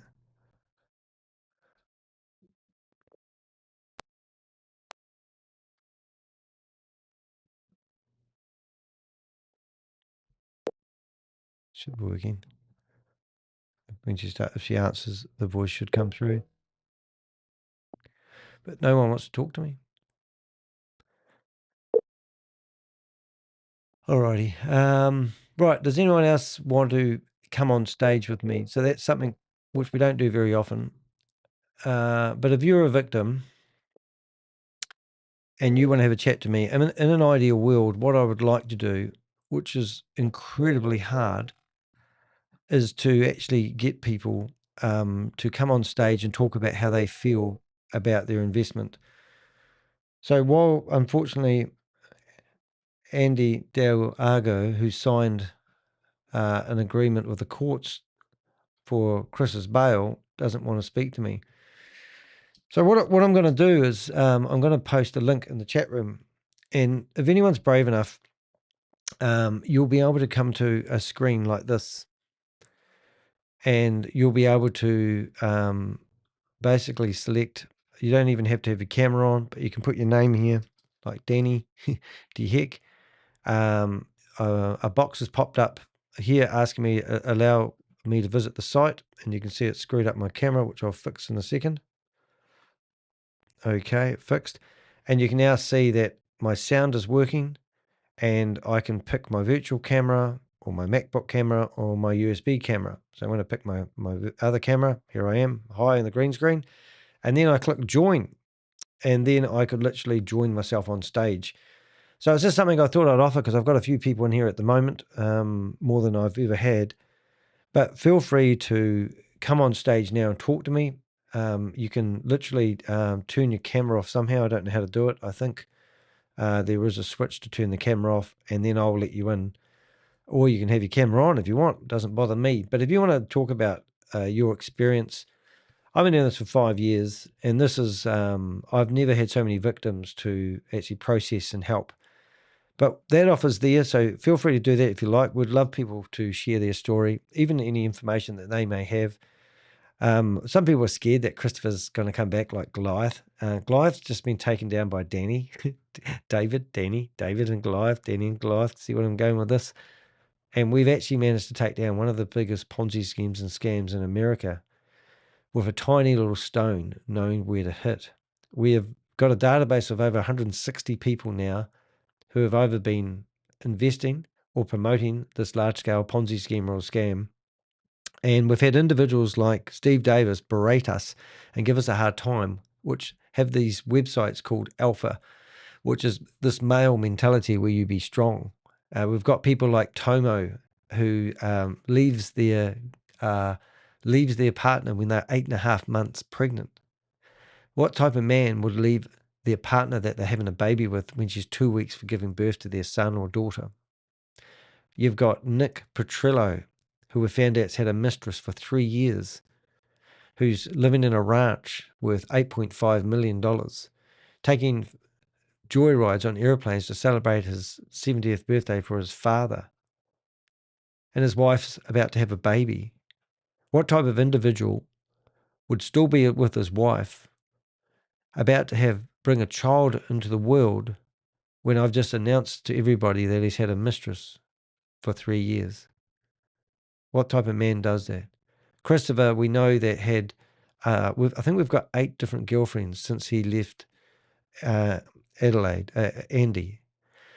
Now, Andy has been in the court system. So if you go to Orange County court files and search for Christopher, you'll find that there's a lawsuit with his wife. Now, why would his ex-wife be signing a bail bond for putting her house for his house for security up for $1 million? You know, so that's what these guys have been doing. Now, a lot of these guys, we had Avengers. So when they had their Jason Derulo event in Wyoming, we actually had an Avenger inside that event with a camera, recording, doing video clips, and got through the security without the bracelet on that you had to have, and we had it documented. The day before the event was held, we had another Avenger, a different person, sitting right next to Nadia Bringus while she was on her laptop. And they didn't know that they were sitting next to an Avenger. So I think what I'm trying to say is, if we really want to make a difference in what we're doing, we need to be more vigilant. I can't even say it. We need to literally spot these scammers. Now, I'm very approachable. You can find me really easy. My name is Danny, and I'm a New Zealander. So if you want to check out my website, you can go to danny.co.nz, and you can actually find my website and you can report things. Now we have, I think I know who this, it's going to be Bob, is it? So this is, I'm just going to go back to the other screen and put you here. And that's what happens if somebody comes on screen. You'll get a box like this, and and I can now talk to them and say, hello. I'll put you down here actually. And that's Bob. I know undercover you also visit Grace Zumba, right? I didn't visit Grace. Now, I'll tell you a wee story about Bob. Bob is one of our main Avengers. Bob does a lot of the phone calling and asking people and warning people about Ponzi schemes and scams. None of my Avengers know what Bob looks like. No one knows where Bob lives. And we know he's got 6 toes because we've only seen his feet ever. But these are the type of people that put their neck on the line or try to protect themselves from, the lawsuits and all the nasty things that these guys do to fight back and push back on us. And Bob, at Christmas time, we put together all Bob's recordings. And last year we had 8 hours of phone calls where Bob was trying to save people from scams. Most of them are deaf ears and in disbelief and have denial issues. Yeah, and some were pretty funny. Why is the sound? Let's make sure my sound's working in the right place. Where's my thingy? It just sounds like the sound's actually been very naughty. That input. Oh yeah, you're very quiet. Have you on a different? What? You're very unusual. You sound a bit strange today. I had to pack up my whole studio and take it to America with me. And where do you live, Bob? Queen will find out. Queen knows. I'll just turn you up a bit. Try it now. Queen of Karma knows where. No one knows. Queen of Karma knows where you live. Is that right? No, she doesn't. No one knows where you live. No, it's cool. Anyway, we might. Bob wears 2 left shoes. Hey, did you see that bald fella on here yesterday? Yeah. Yeah. No, it's cool. Just going through the messages. All right. I'm just going to keep playing Steve Davis for a little bit because he hadn't quite finished getting into me yet. And since we can't make a call, we'll probably make another call to Steve Davis because he's a bit of fun. You should drop the number. Maybe I'll try calling him later. Oh, okay. That's a good idea. You've got no you proof won't there's any money recognize left. That's the best you can do. You have shown us nothing. You have shown us nothing. Do you think Steve Davis is saying that now? You've shown us nothing. Here he is living inside a house with Christopher, ordered to move out on the 26th of March. And here he is 2 weeks ago, maybe 3 weeks ago, telling me I have shown him nothing. Do you think the American government has now shown him something? Have You've investors shown been us paid? nothing. That's Susie. You can't are showing us even nothing. comprehend what anybody's saying because you have to use a voice activated chat. You're ridiculous, Danny. So he thought that one of my Avengers was a voice activated chat. So every time she spoke, he ignored her. And I was thinking, he can't hear her. But if you don't know, up here on the screen here, you can see that's Susie. And just like you see Bob on my screen down the left here, over here, Susie was on stage and we did this prank phone call together. It was absolutely a hoot. It's probably one of the funniest things I've done with this Goliath Ventures investigation. Personal insults. Is You that have where you've shown got to? us nothing. She's even singing. You are showing Danny, us when are you nothing. going to start showing people? Well, I've shown you, haven't I, Steve? I've shown you that Goliath Ventures was a total scam and they were stealing money fraudulently from Canadians and Americans. Most Americans were based in Orlando, and a lot of Canadian people now don't know where to turn. They don't know who to use. If there's any lawyers out there, real lawyers, and you want to reach out to us, we can probably, look for a few lawyers who might. The problem with lawyers is they want another 20 grand as a retainer before they even start these cases. Bob, you want to be a lawyer? I specialize in slander and defamation. Do you? Slander. You might be a conflict of interest there, Bob. No. I'm spying on Carl Havelstein right now. Oh, sure. We've both had our rodeos, haven't we? When are you going to start showing people? Hey, Steve, you need to learn to listen. Hey, Danny. Hey, Danny. When are you going to start showing people? That's his only line. It's so funny. You got nothing. Exactly. You're a fireman providing financial advice to people and you're criticizing me. Danny, you're a guy that lives in his mom's basement and you're getting... That was Bitcoin Rodney. We took him down as well. So here he is criticizing that I'm living in his mum's basement. And now there's an order from the American government for him to move out of the house where he's been living with Christopher. I mean, you can't make this shit up. You've got some kind of clown show going on. Mate, personal insults. Is that how is this your alpha? Is this your alpha thing, is it? Is you insult people to climb over people? The reality is that you don't know where the money is. There's no money left. There's no money left. Okay. Because he doesn't know where the money is either. He'll be pissing himself. Danny. Having a few beers, are you, mate? We're having a wee cigar. Greater than 200 views. I think people will start listening to you. All right. Well, maybe you should reach out. It's quite funny. This video, I don't get many views. I've had 678 views on this video.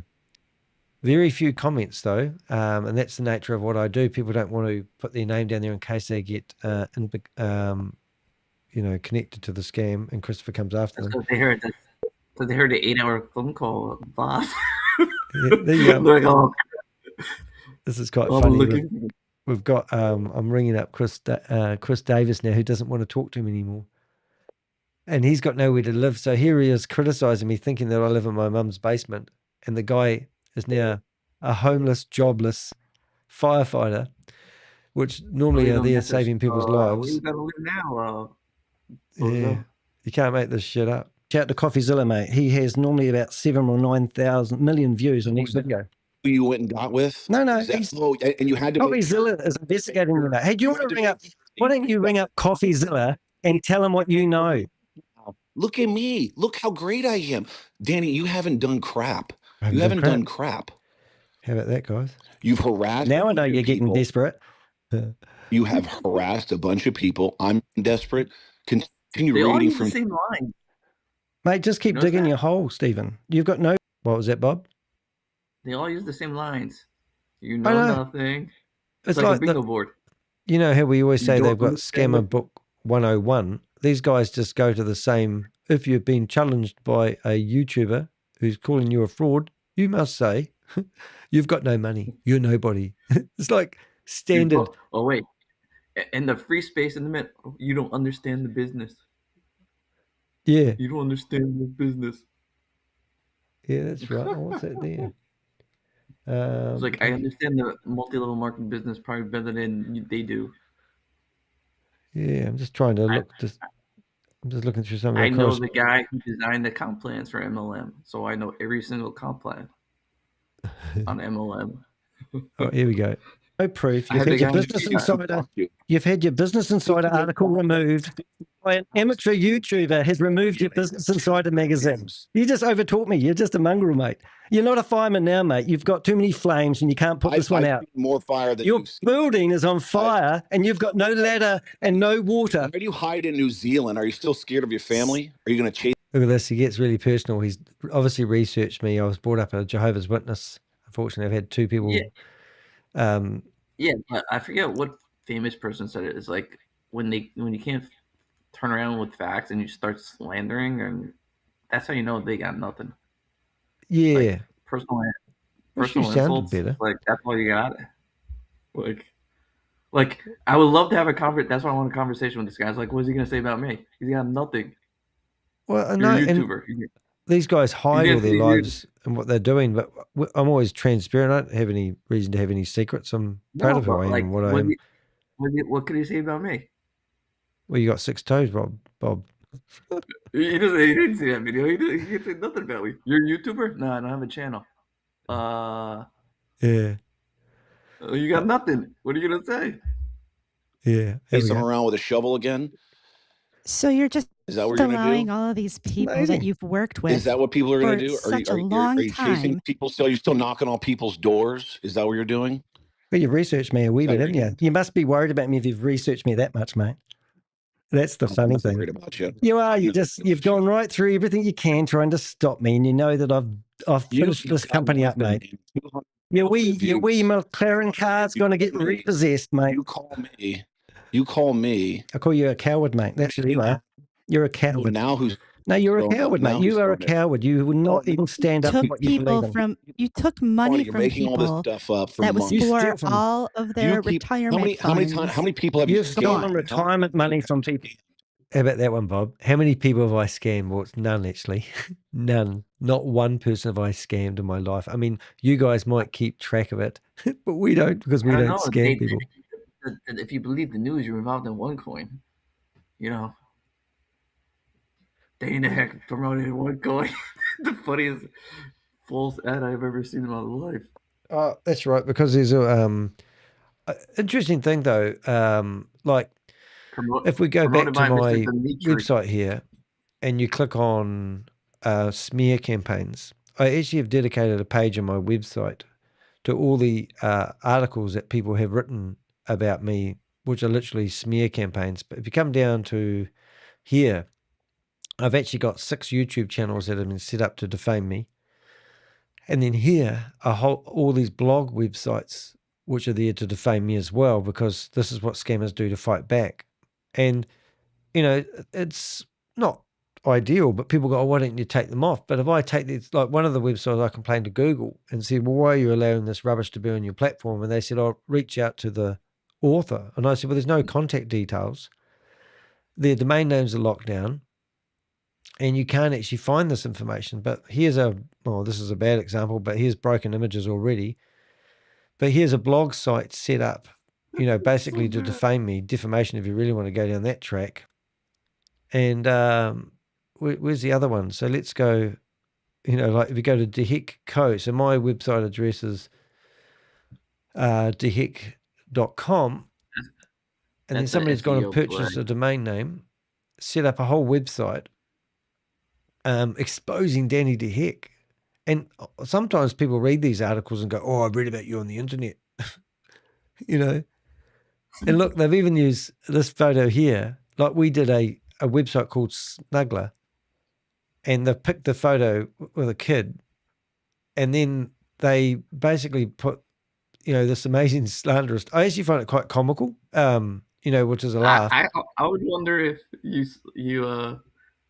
slice back, like using a baby in a picture, they would actually take it offline.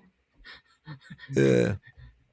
But, like since I've been doing Goliath Ventures, I've lost my Facebook account, my Instagram account, my TikTok account, my LinkedIn account 4 times, but now we know the guy that runs LinkedIn, so we can get it back. I've lost my iMessage account.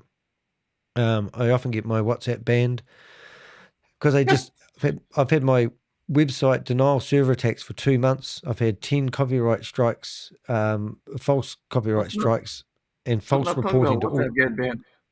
Mine get banned daily. My WhatsApp gets banned every other day. Yeah. Oh, look, Richard's joint. Yeah, that's what we do, and this is what we do. It's like a dogfight, and it's, here's a website that's hosted by Google, for example. If I go to here, and I'm just going to have to take out all the brackets because we don't want them to get traction on the internet because they can do their own marketing. So I go to Google and I said, this is defamatory. This image is actually owned by a photographer. So you can come down here and read all this rubbish. You can click on Danny DeHeck, and here you find something on Tumblr. It just goes on and on and on. That's me when I was a Jehovah's Witness, that one. But they just try and find dirt. That's all they want to do. Oh, thank you very much, Richard. Sends a copyright claim in. Let's carry on listening to the big boy, because this is the funny part for me. You have retired. You have stolen retirement money from people. You are a bottom. You're going to jail, Stephen. People. You have scammed so many people. You're changing the narrative. He's going to jail, but at least he'll have somewhere to live. You are going to jail, mate. You and your alpha boys are going to jail. You're going to be going to jail. You're going to be not happy. Bullshit. You can't even touch me, and I'm reporting the truth. I'm a reporter. You guys have been exposed. Thank you. I was on this. Bloomberg. I was on that. New York Times. What were you on? In Business Insider, publishing sponsored articles, and they've been removed, and you're criticizing me. I've been in the New York Times, you dummy. New York Best Times? No, New York Times. The front cover, mate. I was on I wasn't on the front cover, but I was a bit nervous when I said that, so let's get that right. But I were in the printed edition of the New York Times, and it was a 2-page spread, and I was interviewed over 4 weeks over Zoom by a reporter that was too scared to do a story on the scam I was going after. So he finished up doing an article on me and my quest to name and shame anyone running or promoting a large-scale Ponzi scheme or scam. And that was only when I had 300 videos at the time. So it is actually quite amazing, the journey that you go on, and we didn't come this far just to come this far. And we're currently investigating over 200 different scams, which is just ridiculous. Probably want to show you some of that just so you get the idea. I'll just bring up Millernote. So Millernote's a program that isn't public. But if I just put this back on the screen here, this is, and I could tell you a story about each one of these and probably bore you to death. But the 3 scams that are associated with Goliath Ventures, Wealth MD, and Black Block, not to be mistaken as Black Rock, and then my liquidity partners. So just those ones there. And then the new one that we're investigating now is the Onyx Reserve, not to be mistaken for Onyx Reserve, which is a different company altogether. I don't know how they do that, but why they do that is to confuse you. So 2 firemen that rang me up, they said, but they're associated to Black Rock. And I said, no, it's Black Block, not Black Rock. And they went, oh. And they said, he's in Forbes. And they go, no, he's not. It's a sponsored article. So the play is the SEO. That's because look at was it We Are All Satoshi? They have all those fake companies that have like 1 letter off, like Dodo. So they're all trying to get like, hey, like somebody typed it and misspelled it. So some of these scams have fallen over, like Trade Technologies. We reckon it was about 11 million, 14 million they stole from people. Smart Lab has now rebranded itself to another company name, and everyone has to do KYC details to have hope that their funds hasn't disappeared. E-real estate, where they sell fake real estate, doesn't actually exist. BG Wealth Sharing, which is a very scary scam. It's got 6 different regulators have mentioned about that being a scam in 6 different If countries. you were a little earlier on in Florida, you could have visited E-Estates. Also, while you're down there. I don't know why I can't hear you. I can hear you somewhere else, but I can't hear you there. I think everyone else can hear you okay. So it just goes on. So Susie's given us a URL. So let's have a look and go there. Oh, she's putting that video on. We're watching that one at the moment. Hey, we'll just watch the end of this and see how it ends. A page spread of the New York Times for busting scammers like you. And you've been in a sponsored article in the Business Insider magazine, and it's been removed. And you're calling me a scammer. What the heck? Called the New York Times. You had a New York Times. Yeah, been at the front cover of the New York Times, mate. 2-page spread. Dude, what you can do is do personal insults. It's just part of your alpha thinking. You're an alpha. So, Stephen, when will the MSB be more approved? alpha than you. You're going down, and you know it. And that's what Steve's more alpha than me. That's what he just said. Are you talking about When will the wallets be unlocked? You are going down. When will the payment I'm going down. start? People are going to so many see partners this. just People are going to see this. Well, he wasn't wrong about that. People are going to now? see this. People are going to see this, Danny, and they're going to, and your show is going to be even worse. So my show's actually got dramatically better in the last few days, Stephen. I think I've actually got 199 people that have seen this video before I even press play. But think about this. You've got an ex-fireman who's now a financial advisor. Fireman for 2 decades, apparently, claiming he was a fire chief. And now all the people, those 2 firemen that rang me up, said that they trust Steve with their life because they've ran into burning buildings with him. And I said, well, unfortunately, that's going to be completely different than trusting Steve with your money. And now here he is shacked up with a guy that's just been indicted for running one of the largest Ponzi schemes in America for $328,000. And here he is in a video filmed 3 weeks ago berating me, telling me that I am a liar and a scammer. How does that guy keep his chin up when he's walking around the streets of Orlando? I went to Orlando, and out of all the people I wanted to meet, it wasn't you, Steve, because you're probably the only one that actually had a voice and decided to be and talk to me. All the other cowards don't talk to me. I've rang up Christopher, I've rang up Puny, Shaw, I've rung up Alex, I rang up all the people that are promoting this. We've got all their phone numbers. And I'm going to show you something pretty tricky in a second, but just keep listening to this. I'm going to show you how you find out more information about Goliath Ventures. If you're just trying to come to terms with your loss, your financial loss, and you're looking on how to process it, I want to show you how dedicated I've been and my Avengers have been at exposing this crowd. Look at this. 200 views, You're that's all you just can trying get? to change 68,000? what's happening here. Is that what you're doing? Keep digging, Steve. Keep digging. Using another chat keep GPT going. voice The because head investigators of Goliath Ventures are listening to this, mate. And this is what how you act. So this is the head investigators of Goliath Ventures who are listening to you talking now. Danny How do you feel? has no real evidence. He's just making accusations, false Where's accusations. the money, Steve? Where's the money? Why are they stop payments? People. Answer the hard questions. Stop being a pansy. Why Answer the are hard so questions. many partners Stop being a dropping pansy. out? Who's the pansy? When will the MSB Answer the be questions and approved? stop deflecting. Where is the money? If you want, mate. Going. Oh, for God's sake. Why can't you? You don't got no money, do you, Danny? No, I don't. No, I don't. I have no money, and I've put everything into this. So why do people insult people that don't have any money? What is it? A pecking order? The person with the most money gets the most airtime? Why do we have to strive after money like there's no tomorrow? Is him scamming people and having maybe a few $1 million in the bank so important to him that he'll risk everything in doing this? All what he could do was grab low-hanging fruit insults, trying to say, I'm nobody because I don't have no money. Well, I don't have any money, and it's nothing to be ashamed of. But I do an honest day work for an honest day pay, and that's something to be proud of. So this is a typical sort of abuse that we get from these people who now have no money themselves. And if they do, they'll be trying to hide their money. It's like watching the Titanic sink, and there's somebody trying to go through all the safes and all the cabins and grab all the money, not realizing that the ship has gone under the water, and then realizing they've got too much money, too much gold to carry out, and then they can't take it with them on the life rafts, and then they're going down with the ship. But these guys, no doubt, would push everyone off the life rafts and put all their worldly possessions in the life raft instead and tried sailing away. And they don't care about people. They don't care about friendships. They don't care about relationships.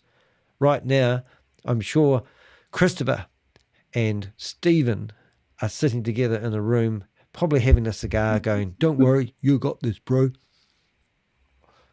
What a pack of idiots. What a pack of idiots. Who's been sponsoring it? Mate, you don't have to see who's been sponsoring us. They sent people to New Zealand to offer me a deal. They'd already offered me $150,000. And these guys I would love to hired asked that private question. investigators to come here to New Zealand to offer me another deal. And they wouldn't let me record it, so I told them to F off. And while I was telling them to F off, they wanted to know who sponsored me. And then he admitted that he knew those guys coming up to my door. And that question he just asked there was, who's sponsoring me? No one's sponsoring me. I'm an Avenger. To be rich, to be successful, you know that, mate? You don't have to have money. Where's the money? Answer the question, Stephen. Fireman, go get me a ladder. People want their money back. People want their money back. You're a thief.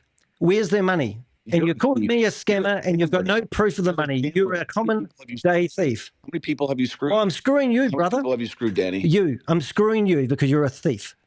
You're a thief. You're a scammer. You're a thief. Prove it.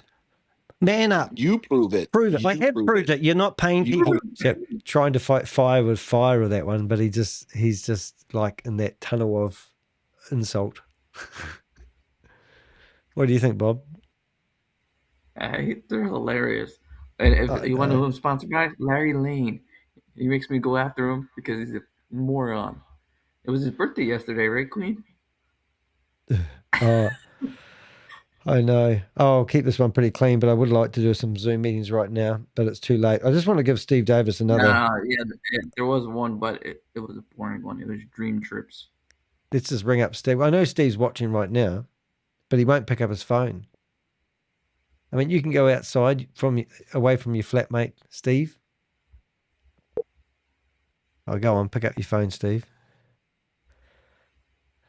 Listen to him.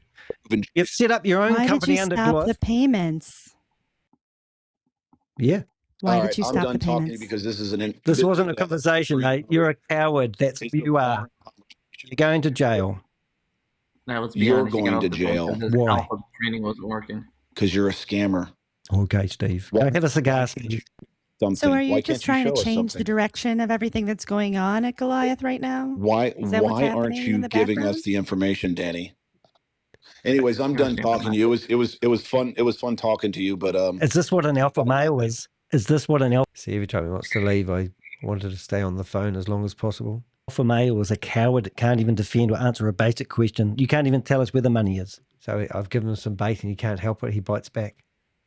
Why didn't you have Danny, W-9 information up quit front? screwing people. Quit scamming people. Thank you for Your the 200 content. views aren't getting anything. I'm not worried about the views. I don't care if no one watches the video, mate. Content on you. I Please can't do. wait. Please do. Love it. All right, You buddy. can hang up now, says Stephen. that. Get off my phone. So I'm telling him to hang up. Get off my I love how phone. he says that because certain reviews are getting like 500 views. Like I saw a We Are All Satoshi review and got 600 views. Oh.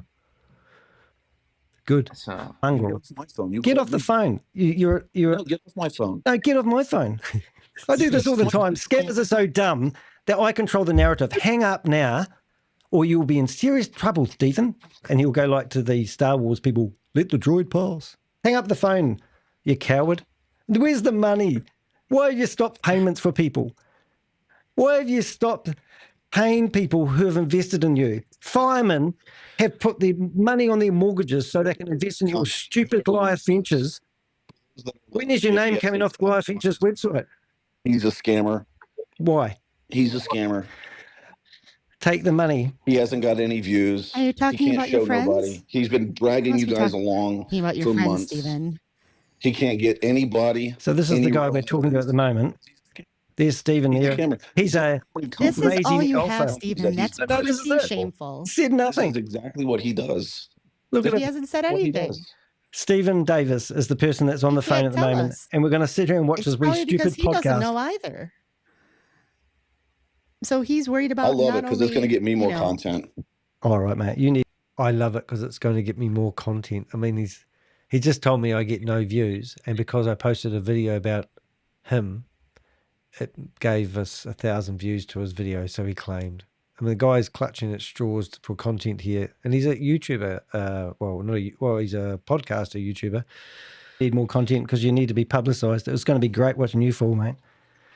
You can't trust firemen. This is what people in the chat room are saying about you at the moment, Stephen. Yeah.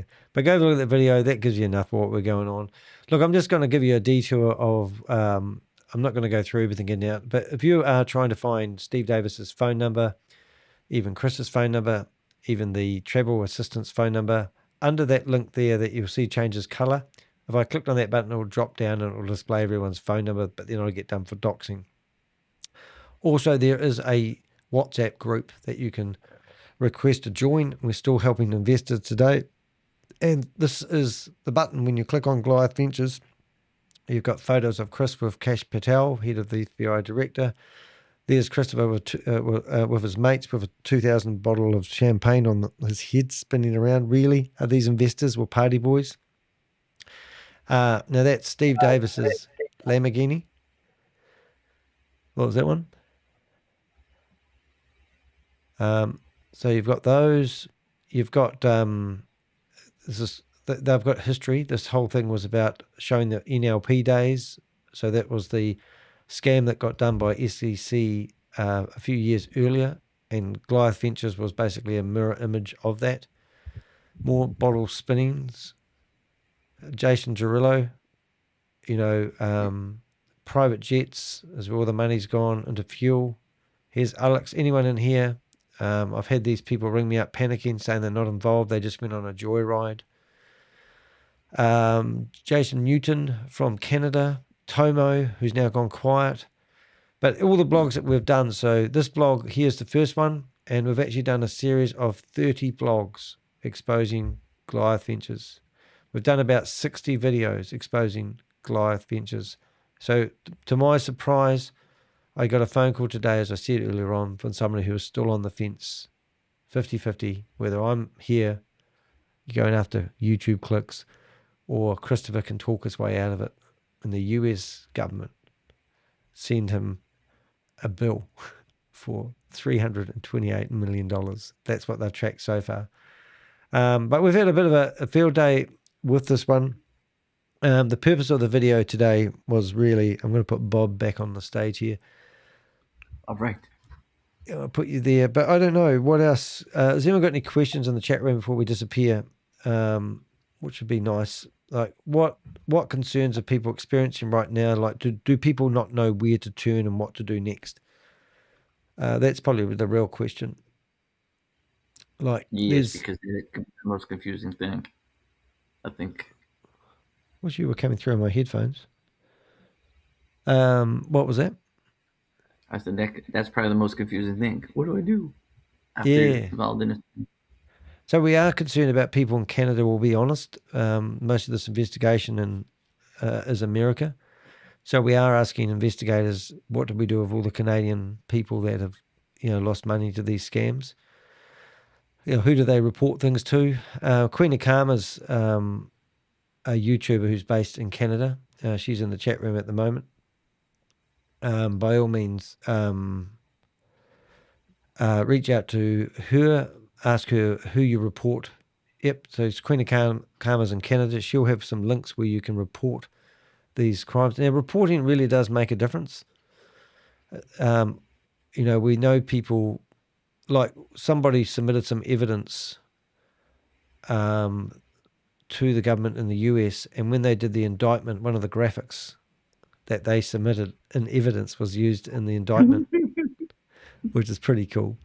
So that's what we're all about. So remember, Chris is a fully qualified hamburger maker. He was fired from In-N-Out Burger for stealing. I mean, and now you might think he's still a genuine guy.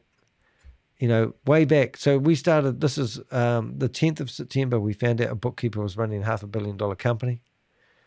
Remember, the figure of 328 million is just the beginning, and that's what they've got so far. But our first blog went live on the 1st of September, the 3rd of December. We started investigating this for 2 days. We looked at the contract that they had, and somebody asked me today, I didn't sign up, but they gave me a contract, and did we want a copy of it? And we said we surely do. So the first contract that we got our hands on, I actually had to get it reconstructed word for word using ChatGPT because it was so small I could hardly read the words. And that was our first contract. And now we have tens of contracts that we can use. But that contract was disgusting. And I can't believe actually people signed that. It even said that the principal was insured. But in the agreement, I don't know where it is exactly, but it said if anyone wants to know about the insurance, all they had to do was contact them. And you'd think that if you were signing a contract that was ironclad, you would want to know about the insurance for when it all goes wrong. But the honest truth of it is the people that wrote this contract that I haven't got on the screen, the people that wrote this contract that we're looking at was a defense lawyer, not a contract lawyer, and he was also an investor of the company. That's not conflict of interest. And if you were, the Goliath Ventures website was still live today, you would see the address of that lawyer, Eric Clayman. And Goliath Ventures is one and the same. And Eric Clayman was also doing MailChimp newsletters from the same database where they emailed everyone from. So it's pretty cool. Well, I can't really offer you much more today. And I've actually only had 3 hours sleep today. And some of my Avengers have only had about that much sleep because we're excited and exhausted. So it hasn't really been my best show today. But if you want to keep providing us information, you can reach out to me.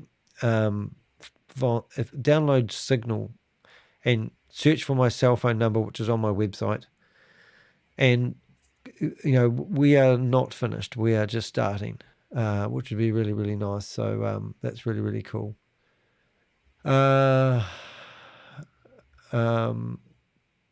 Respect right. Yeah. Of course.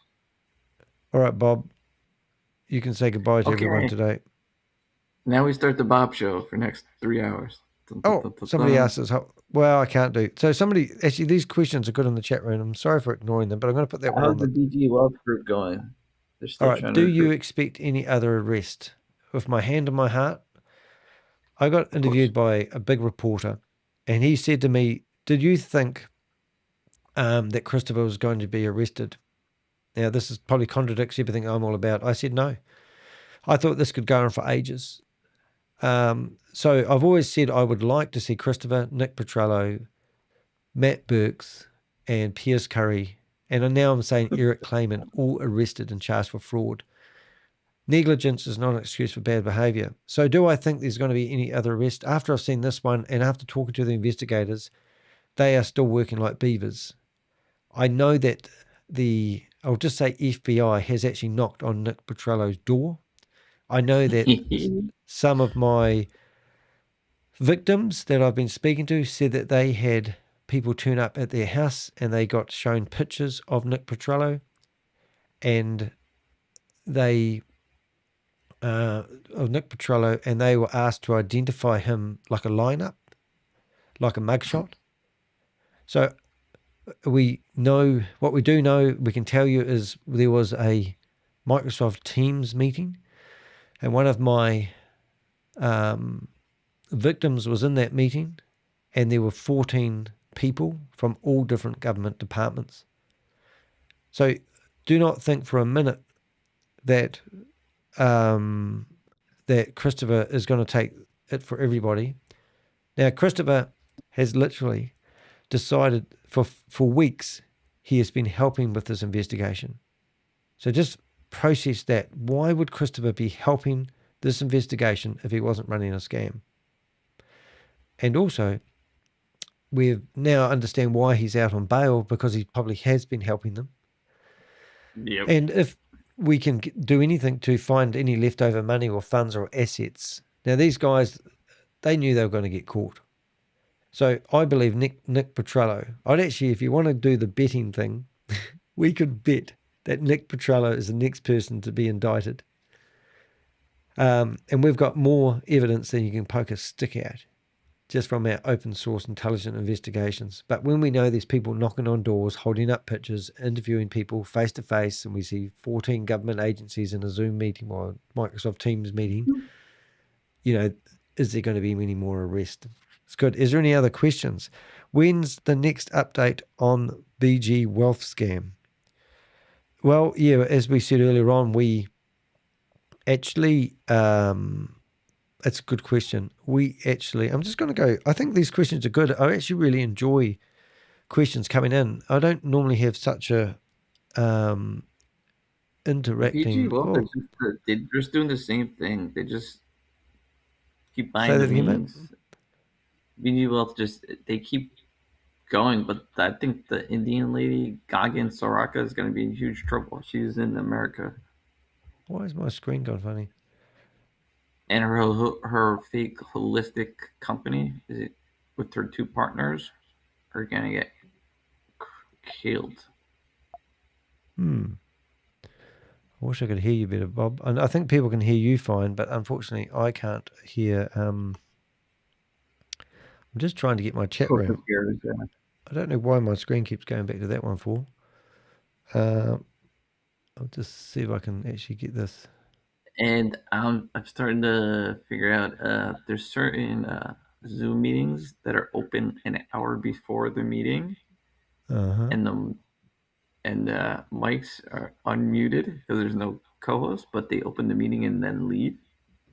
And that's been very effective on communicating to certain people that it's a fraud when you get to speak to 30 minutes uninterrupted in the Zoom meeting. I've just put the chat box on the 21 Ventures. See if there's any other questions we've had that people want to ask. My shout out to put on notice, Steve Branch. You're next on my list. I can't hear you, Bob. I can hear you talking. I hope other people can hear Bob. Can anyone else hear Bob? Yeah, I think you've got a bad line today. I got a bad line? No, I think the sound's coming through it should be coming into my ear, but it's coming in through my laptop speakers. And I've got plugs in my ears, so that's why I can't hear you. So have we got a BG Wealth Management meeting? I think it would be fun to show people. They usually run in the mornings. And I don't think they usually run them at night. The only ones that usually run at night are GG Gold or Megan. Just to show you guys. So these are... BG Wealth is the biggest scam that's going on the planet at the moment. We can hear Bob. Okay, thank you. Oh, you know who we got? We got to find the meeting. Our buddy Jane Gregory. Oh my God, Jane, really? So we'll just see if we've got who should I go in there with? We'll go in there as Chris. Chris Diego. He could be the man today. Oh, that'd be funny. We should pretend. We should pretend that he's I got one. This is funny. So there's a scam called $12 per click, Danny. And the web host actually took him down. Because they're like, this is impossible. So the scammer wrote to the web host saying, I'm not a scam. Hey, look at this. Watch this, Bob. We've got a meeting link that's invalid because we reported that guy and it might actually be his link that we just shut down. So after reporting to Zoom, I'll just get this number. We might have actually... Oh, you know which one's still going? Cryptex. There's a whole investigation channel for it. Let's see if we can get this one going. Oh, and the guy who started Cryptex started Trade Doctor. I already snuck into the leader's room. That doesn't work. No, it doesn't look like we're going to find him in a hurry. I think I might leave it there today, mate. But normally we'll go into Zoom meetings, active Zoom. So these are all the Zoom links where people are running scams or promoting scams. Ponzi Patrol is another 73 links. Boomerang, website addresses where we need passwords to get into these scams. Oh, I'm just going to do one. And normally we'll find that these scammers, oh, that's cryptic. That won't be one, but you never know. But we report them to Zoom, and we cause disruption in these meetings. But none of them actually get shut down, do they? Envision. Have you heard of that one? No. Envision you. But we'll sit here and we monitor these meetings, and then when people go live, we cause major disruption. I'm interested to see whose Zoom meeting link this is. I reckon it might be Andy's, is it? Oh, BG Wealth. Hold on. Let's see. Have a look. Most signals are sent in this group. Excuse me. So we did shut down that ladies one. Oh, which one was that? Oh, we shut down the Philippines meeting one because that's broken now. And they've got that lady on it. She's from America, this lady. Yep. I think she's in Texas. Yeah. I have to go visit her. And I reckon that guy, we've seen him before. We've seen that guy, haven't we? Whoa, that's a big fake. I've seen him before. And he'll be in our database somewhere. If I go here, and maybe if I go search. No, I haven't got him. Interesting. Oh, what was this one? This got renamed. Yeah. All right. I think we're done. We've got anything? We can hear Bob. Oh, thanks very much. That's good. Well, they can hear you, but Bob better than I can. Did you see my new article? Here we go. So if you don't know who Queen of Karma is, she is one of my co-blog writers. And if you go to blogs and go down to anti-MLM and cults, you will find that Queen of Karma has been working her little fingers off. Oh my goodness, look at you. All dressed up, nowhere to go, Queen of Karma, looking very executive. Look at you.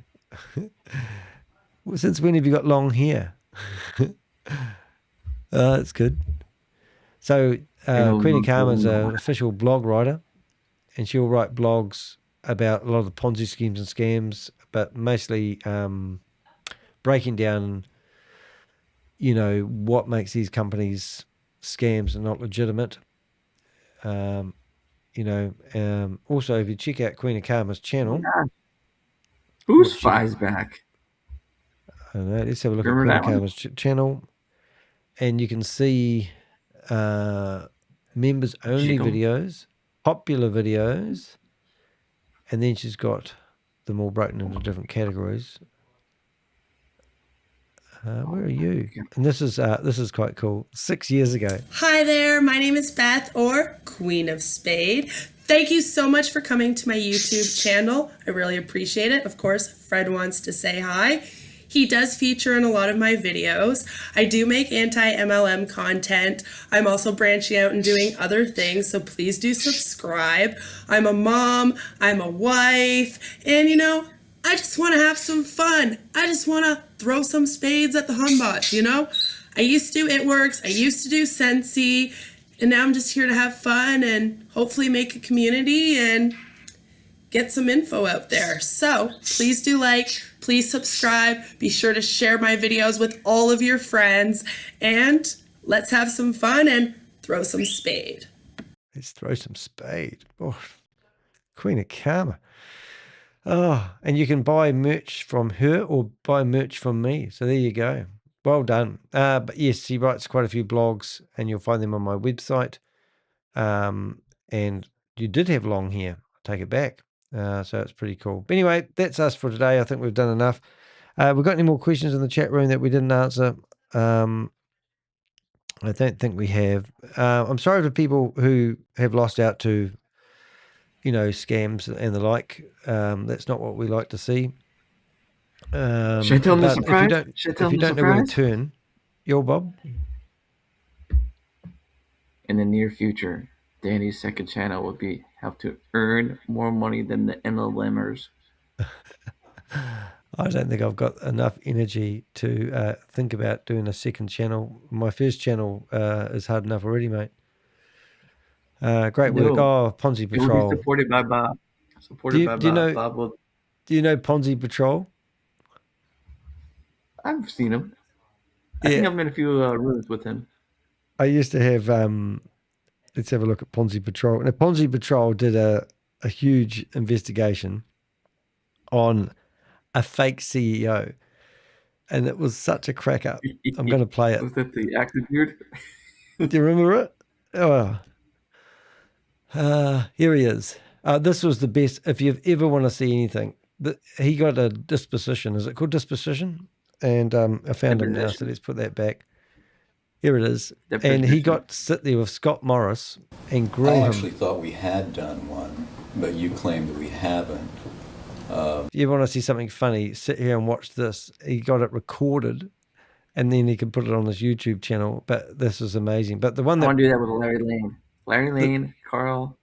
This one here was good. The man that you're looking at is not who he says he is. Surely you believe me, because this is a ridiculous wig. And look at those glasses, clearly a disguise. But I have to admit, it did have me stumped for a minute. Then I dug a lot deeper and, well, I'll show you what I found. Ponzi Patrol. Disclaimer. Welcome to the Aquamarine Club, the joke of all Ponzi schemes. Could you share a few of the things that are protected? Oh, shit. Then I dug a lot deeper and, well, I'll show you what I found. Sorry about that. Welcome to the Aquamarine Club, the joke of all Ponzi schemes. All right. I think we've actually superseded that now with the gold coin one. But listen to these. We've got Dumber and Dumber left and right. And Steve, I've forgotten their names now. I can't believe this name. But what's this? Mike. Could you share a few? What was that? Mike Lucas. Mike Lucas. Mike McDonald? Mike Lucas is the one without the glasses. Oh, Mike Lucas and Mike McDonald. Yeah, their names are on the screen. And a fake CEO. Yeah, Mike McDonald's the porn guy. Yeah, but listen to this. The things that you do to make sure the funds are protected. Look at this guy. Yes, of course. Yes. See, aside from the huge investment, what I made for the software, and the and this was meant to be $1 billion CEO, and he doesn't even know how to answer something. Arbitrage. I invested a lot of money. Meet Michael Garrett, or real name Guido Gerhardt. At least the last name sounds similar, I guess. This moron thinks that wearing a wig and glasses is going to keep his identity hidden. Let me give it a try. What is up, guys? My name is Lou, and this is Crypto Truth Bombs, the one and only spot in all of crypto to get a no-nonsense, no BS assessment. Guys, I have some huge news. I'm a failed musician, and I'm terrible at business. I know nothing about it. But please invest in my 80th pre-launch. I promise your money won't disappear. How'd I do? Anyone actually believe that I was Luquello? No. No, right? Well, why would Guido Gerhardt think that a wig and glasses would hide his identity? Maybe because he's a dumb German living in Nigeria who has failed at everything in his past, including acting. We'll get to that more in a minute. But first, let's look at Aquamarine Club. Aquamarine Club claims to offer incredible returns on investment, promising daily profits of up to 2.1%. These that's better than Goliath. returns seem amazing. Almost Ponzi-like. As the saying goes, if it sounds too good to be true, it probably is. So now just listen to those words. If it sounds too good to be true, it is too good to be true. So, people, that's the simplest thing you can adopt. If Aquamarine Club was 2.1, everybody, don't you think Crypto Fortune, which is 3.8 daily, is a scam too? Or BG Wealth, which is offering more? And to the guy who made a comment that his coworkers still in it, ask him to go look up what clawbacks are. Yeah.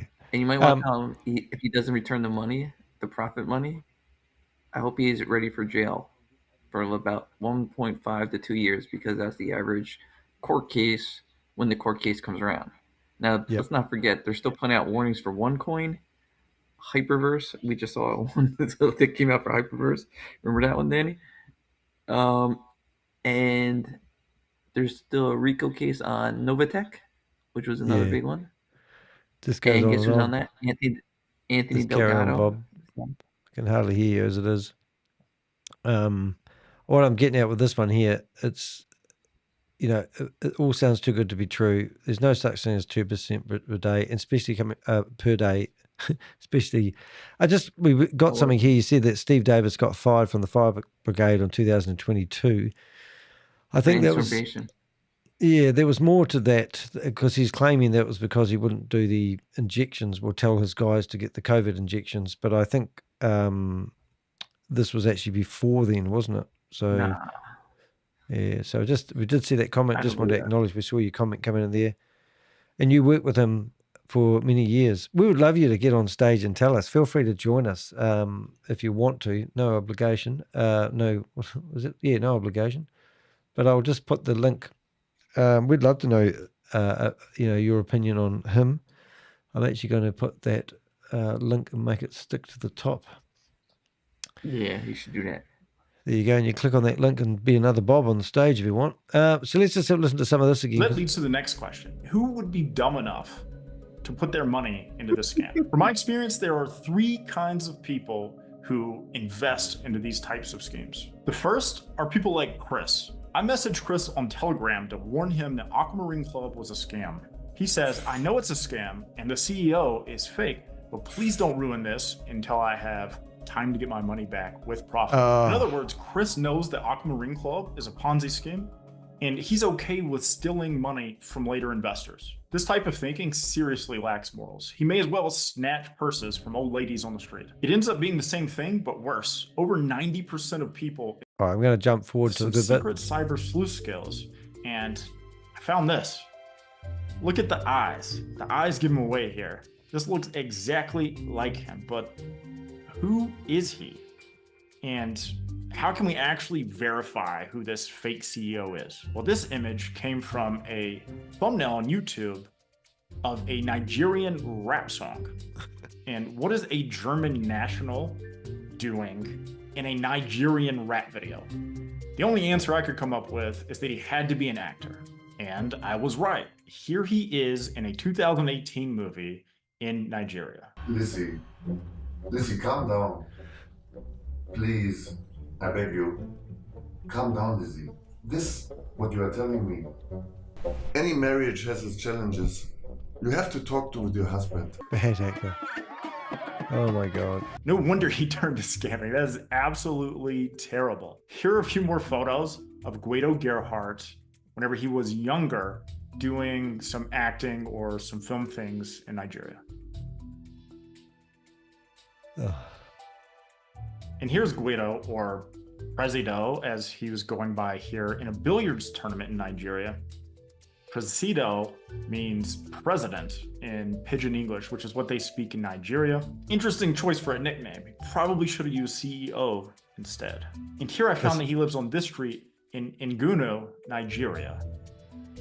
Looks like a lovely neighborhood. And apparently he hangs out with some goons because take a look at this rifle. Or maybe that's just another low-level acting gig, who knows? And now for the million-dollar question, or multi-million-dollar question, depending on how much money they've stolen from this Ponzi scheme, is who put Guido Gerhardt up to this? Who put him up to acting as the fake CEO of Aquamarine Club, or AMC Global, as they call it sometimes? I'm not sure exactly, but it does seem like these 2 Ponzi scheme promoters are heavily involved. Good afternoon, good morning, good evening, wherever you are in our small world.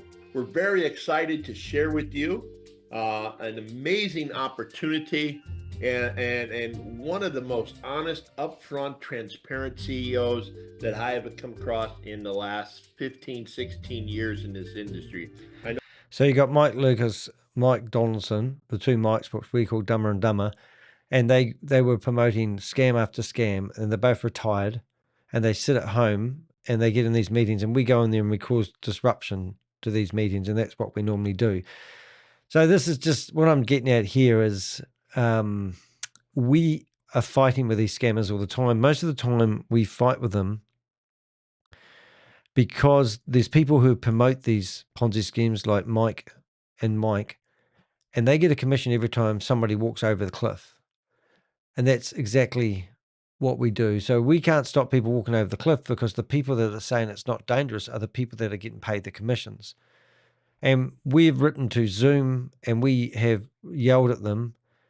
And sometimes we get these meetings shut down, but Zoom facilitates the criminal activity. And Zoom's own terms and conditions state quite clearly, if you come to my Contact Us button and you click on Enter the room, Zoom Patrol, in Zoom Patrol, you will see a photo of me trying to cause as much disruption as you can in a Zoom meeting, in Zoom meetings. And in here, you can actually go, well, let's have a look at the acceptable user guidelines for Zoom. And here it talks about using Zoom for unauthorized multi-level marketing businesses. Now, sexual services, gambling, betting, wagering, human smuggling, trafficking, drug controls, counterfeit goods, stolen goods, weapon trading. You're not allowed to use Zoom for those things. But what I'm getting at is all these things that you're not allowed to use Zoom for. However, I could line up 200 Zoom meetings in a row where people are promoting scams that these two American guys, I think they're American, pretty sure they are running. And that's what we do most of the time. So, like I often say to people, if you want to support us, you can donate, which is lovely, or you can simply just subscribe to the YouTube channel and that one there, hit the bell. And when any time you subscribe to my YouTube channel, I always get Sadie, she doesn't get paid anything at all, to actually clean your Windows screens for you. So there you go. She's lovely. She's been doing this for about, maybe 2 years, cleaning people's Windows screen. But seriously, guys, you got people like Steve Davies here who have just absolutely trashed me for trying to stop people from getting scammed, And then we come down to, if we go to my playlist, you'll see that I've actually now put together, how many videos have we put together about Goliath Ventures? I don't even know how to get 55 videos we've now done on Goliath Ventures. Just one scam, trying to warn people, to not invest their money in this Boney M. What the heck is Boney M doing in here? I don't know why that's in there. Daddy Cool. Oh, that was so cool. Oh, I can't play that one. I'm going to get rid of that one somehow. Share, download, advocate, saves, remove from that one there. So now I've got 54 videos that will update in a few minutes. One other thing you may have not seen, which I just thought would be quite good. When I found out that Goliath Ventures was associated with Andrew Tate, it was actually quite scary. But I want to play this video just so you see what these guys were trying to. This is all part of this Alpha Men's Club. Have a look at this. This is the, I don't know if we can have the music. No, but these are the 3 yachts that they hired. And Christopher, Mike, and Tomo are on these yachts. And the person that's hired these yachts is Andrew Tate. And you will see all the Goliath boys on these yachts. And it's promoting what they call the War Room, which is an exclusive. There's Tomo. Exclusive club that is set up to, this alpha male, sort of mentality and things. And then here they are.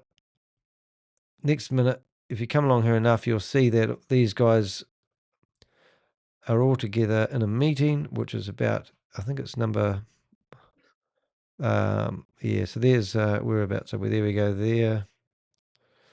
Where is he? Oops. I'm no good at this game. Where is he? There he is there. So there's the boys there. I don't know why it's not pausing. Maybe if I pause it. But yeah, I think you get the idea. I'm actually going to pause it because I'm getting good at this now. There he is. So there's Tomo and there's Christopher, and Mike's in the background over here as well. And it's a exclusive club where I believe Andrew Tate didn't want them in the club. which was quite a hard case. And you can see them, there's Tomo teaching them, and Tomo was a Skytian that he was one of the guys that were able to mentor Andrew Tate's, the War Room guys. They went out for dinner, and this is the ironic part of this video. They all got dressed up and went out for dinner. There's Mike. And when they got for dinner, they went to a place that there's Christopher going around in circles, and they went to a place that looked like a prison for dinner. Isn't that quite fitting? But I don't think they'll be served the same type of food when they all go to prison. But that's what we're hoping for. But when I saw that video, that was quite nerve-wracking for me, because I don't really I feel like this is like, looks like mafia style. There's Christopher there. You can actually see Tay. Hey, wonder if she wants to talk to us. We might ring her up. Why don't we ring up Tay and see if she wants to talk to us? I wonder if she's finished having her hair done, eh? Let's see what we've got. Tay. Have I got that there? I'll ring up Tay. So we're going to ring up Chris's girlfriend and see whether she thinks Chris is still lovely, because she was actually quite cool. So let's ring her up and see what happens.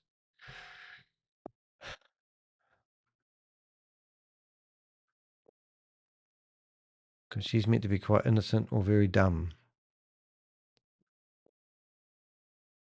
No offense.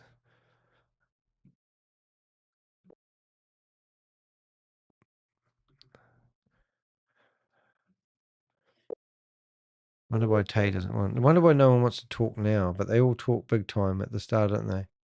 I attempted to get on a call. So why doesn't she want to talk now, I wonder, eh? Actually, why don't we ring up Nick? Why don't we do a few more phone calls? I've got to do this, all right.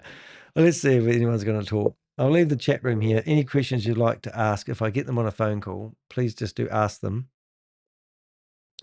But she obviously doesn't want to talk to me, so let's ring up. We've got the whole database of everybody. So let's go to Nick first and see if he's happy that I've just told the world. Let's ring up Nadia Bringus, the bookkeeper. Let's do that. Hold up. Ring up Nadia Bringer, the bookkeeper. See if she wants to talk to us.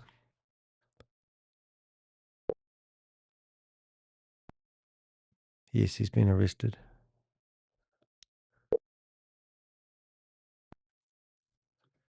So Nadia, why don't you want to talk to us?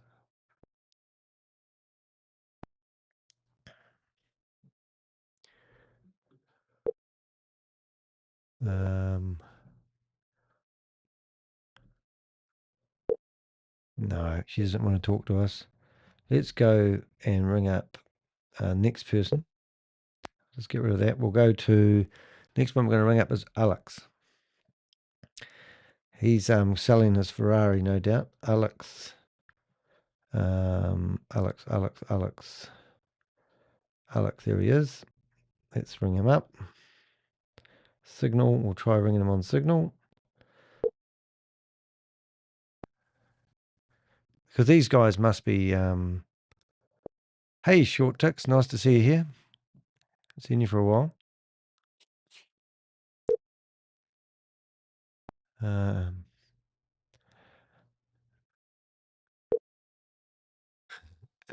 Let's have a look.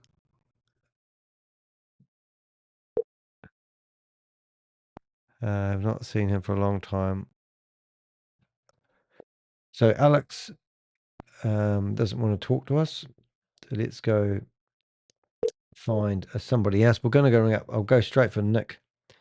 If we go Nick Petrello, ask him if he's why did he break up with his girlfriend for? Let's go Nick and let's have a look.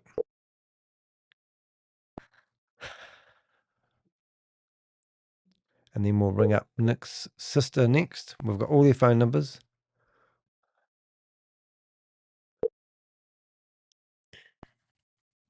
No one wants to answer. They'll be all watching the video though, won't they?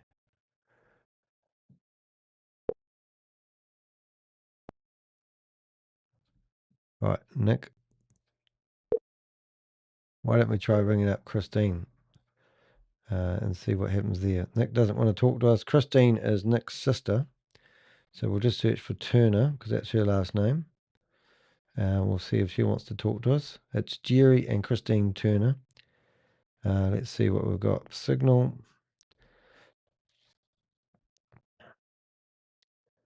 Who are you busting today? Well, it's Christopher. And now we're going to ring up Christine Turner, which was responsible for doing the administration for 21 Ventures, which was Nick Petrillo's company. No one wants to talk to us, but I'm not surprised. It's saying connecting, but nothing's happening. So I'm going to go back and try connecting in a different format. We'll use WhatsApp, I think. Let's go WhatsApp. It's ringing now. There's now we're ringing Christine Turner.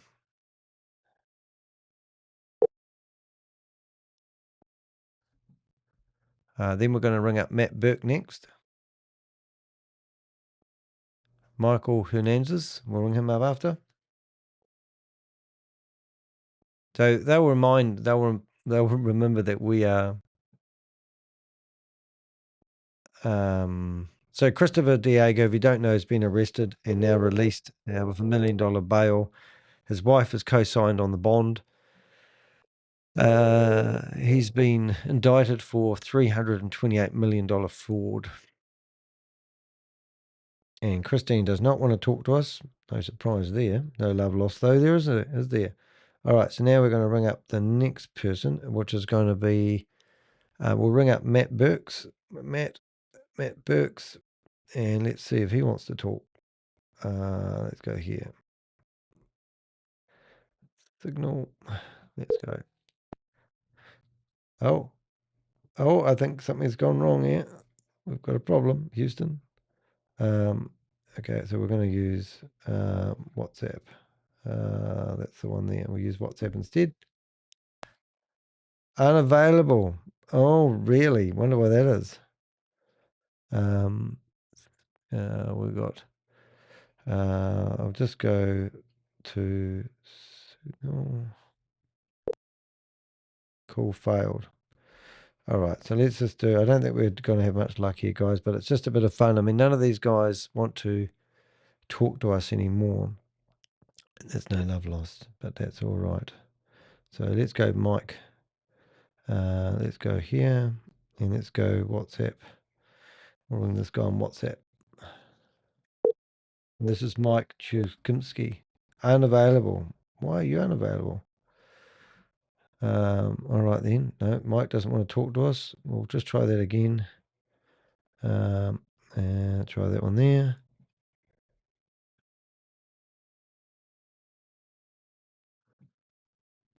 It's ringing. Connecting.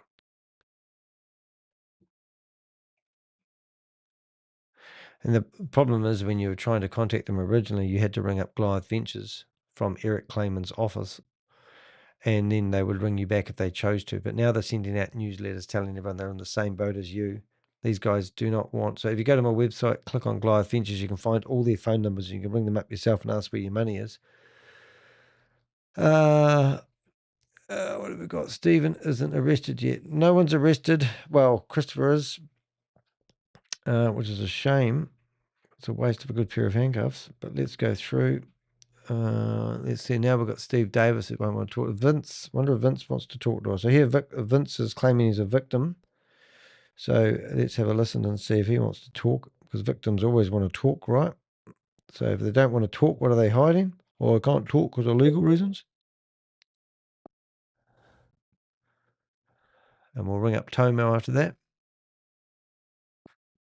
And we've got Piers Curry's phone number as well. And Casey Holiday, James Del Argo, Chris's brother. Thank you, Alexandra.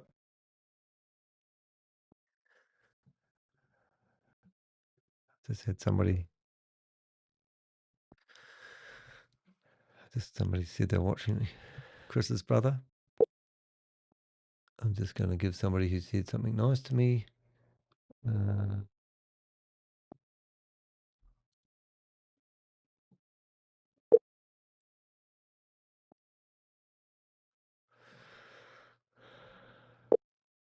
No, he doesn't want to talk to me either. So who did we get up to? We got up to, where's my mouse gone, Danny? There it is. Isn't it amazing? They just don't want to talk to me anymore. It's like, it's just gutting. Tomo, we'll ring up Tomo. He'll be a man, won't he? Because he pumps a lot of stuff, doesn't he? So he'll man up to it. Tomo. Oh, excuse me. So let's go here. We'll ring him on Signal, see if that works. No, call failed. We'll ring him on WhatsApp then. If I lose you on WhatsApp, you'll know why. What have we got? WhatsApp.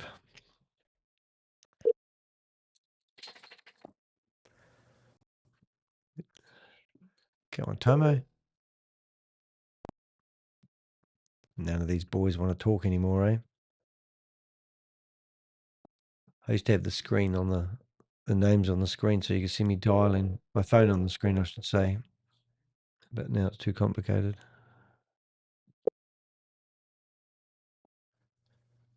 So what have we found today? Let's have a bit of a summary. We found that Christopher's now on home arrest. He's got an ankle on his bracelet. His boarder is Steve Davies, who doesn't have a house or a life anymore and got no income.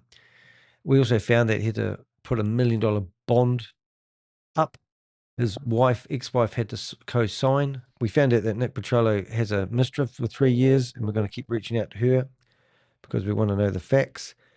Want to get to the bottom of anyone that's been associated with these guys. So that was Tomo. So now we're going to ring up Piers Curry. Piers Curry basically put everything into Goliath Ventures and then was about to buy a house. So it would be interesting to know whether he actually purchased a house. We know everything about these guys. It's actually quite sickening how much we know. But I'll just get this one here going and we'll see if he's got 2 phone numbers. Why has he got 2 phone numbers? We'll find out, I suppose. So Piers Curry, are you going to answer the phone? I thought he gave up his house. And what house? So we're going to run a lotto. Who's going to be the next person arrested? Hey, why don't we do a quick survey? Let's do a poll. Who's going to be arrested next? So I'm going, we're going to do Nick. Let's do this right. We'll do Nick Petrillo. So we'll do a quick survey, shall we? Or even put Alex in there. Oh, no, we won't. Oh, Matt Burks. We'll put 4 names. We'll put Steve Davis in there. And we'll put, we want to put, there's too many names. We've got Tomo. Tomo hasn't been paying 401k for his staff, apparently. All right, so there we go. There's a quick survey, a poll. Have a go at that and see which one we think is going to be arrested. Oh, I can see what happened straight away there. So do the poll. Who do you think is going to be arrested next? That will be a scream. And we'll just run that for a couple of minutes. So Piers Curry doesn't want to talk to me. I can understand that. So let's go back through to the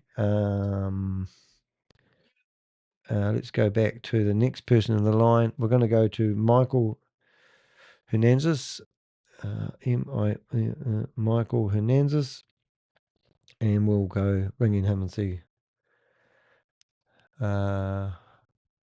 So please leave your message for 760. Oh, we won't read that out, but basically he's turned his phone off. That's not a no-brainer. Mike Kaczynski, whatever his name is, I never get his name right. Let's see if he wants to talk to us. We're going to go WhatsApp, mobile. Here we go. And who else we got? Have we done Vince? Yeah, we have done Vince. We've done Tomo. Have we done Casey? Unavailable. So they're not answering or they're hanging up as soon as it rings. But I think it's more they've turned their phone off. Imagine that, not being able to ring everyone. Marty. So we've got all their phone numbers. So remember, go to theheck.com, click on Goliath Ventures, click on the link that says Marty Brummer. Now we're going to ring him up. Well, these boys aren't that big a talk now, are they? They don't. They don't want to talk anymore, which is quite sad, really. Okay, so I've got that number there. Make sure I've got the right one. So this is Marty Bethlehem. Bethlehem?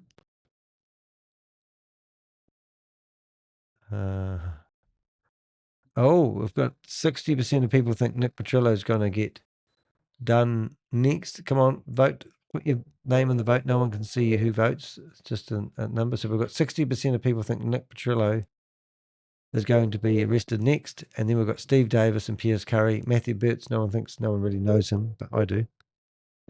Okay, Marty's not answering the phone. Right, we'll leave Marty alone. Now we'll go to James. We'll have a listen to James. And this is Chris's brother, and see whether he wants to talk to us. James. And then we're going to go here, and we're going to go down to there, and let's have a ring. Oh, invite to WhatsApp. James does not have WhatsApp, so let's go back there, and we'll use Signal instead. If he doesn't have WhatsApp, I don't think he's going to have Signal. But he does. Amazing. So let's go. See if James Delgado. Why was Stephen and Delgado living together? Stephen apparently is meant to put his everything. He sold his house to invest in Goliath. That's what we've heard. Pierce Driver. Don't know what that one is. So that's not even connecting. It's just hanging, which is a bit hard case.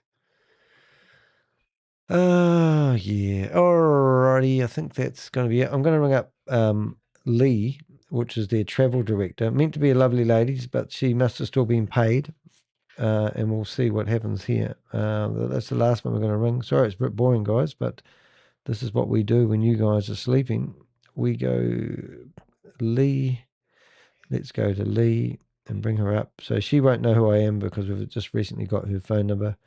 But let's have a look. WhatsApp, and there's the phone number. So now we're going to ring Lee, the travel director, the lady that's been organising all the flights. I can pretend that I'm somebody who flies aeroplanes and haven't been paid because he's the travel director.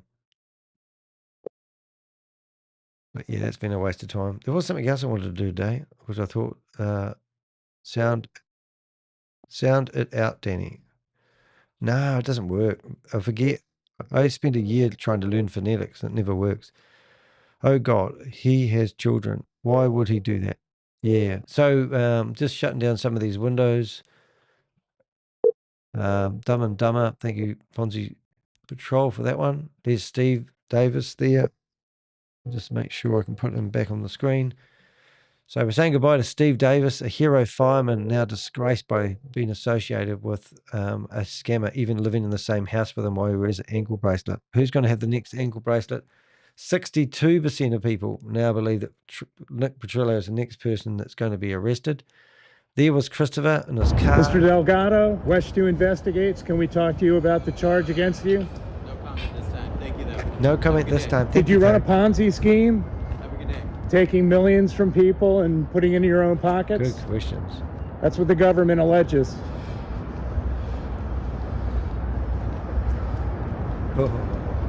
Would you like to tell your side of the story? Oh, Chris has always liked to be in front of the camera, doesn't he? You can contact my counsel. My counsel.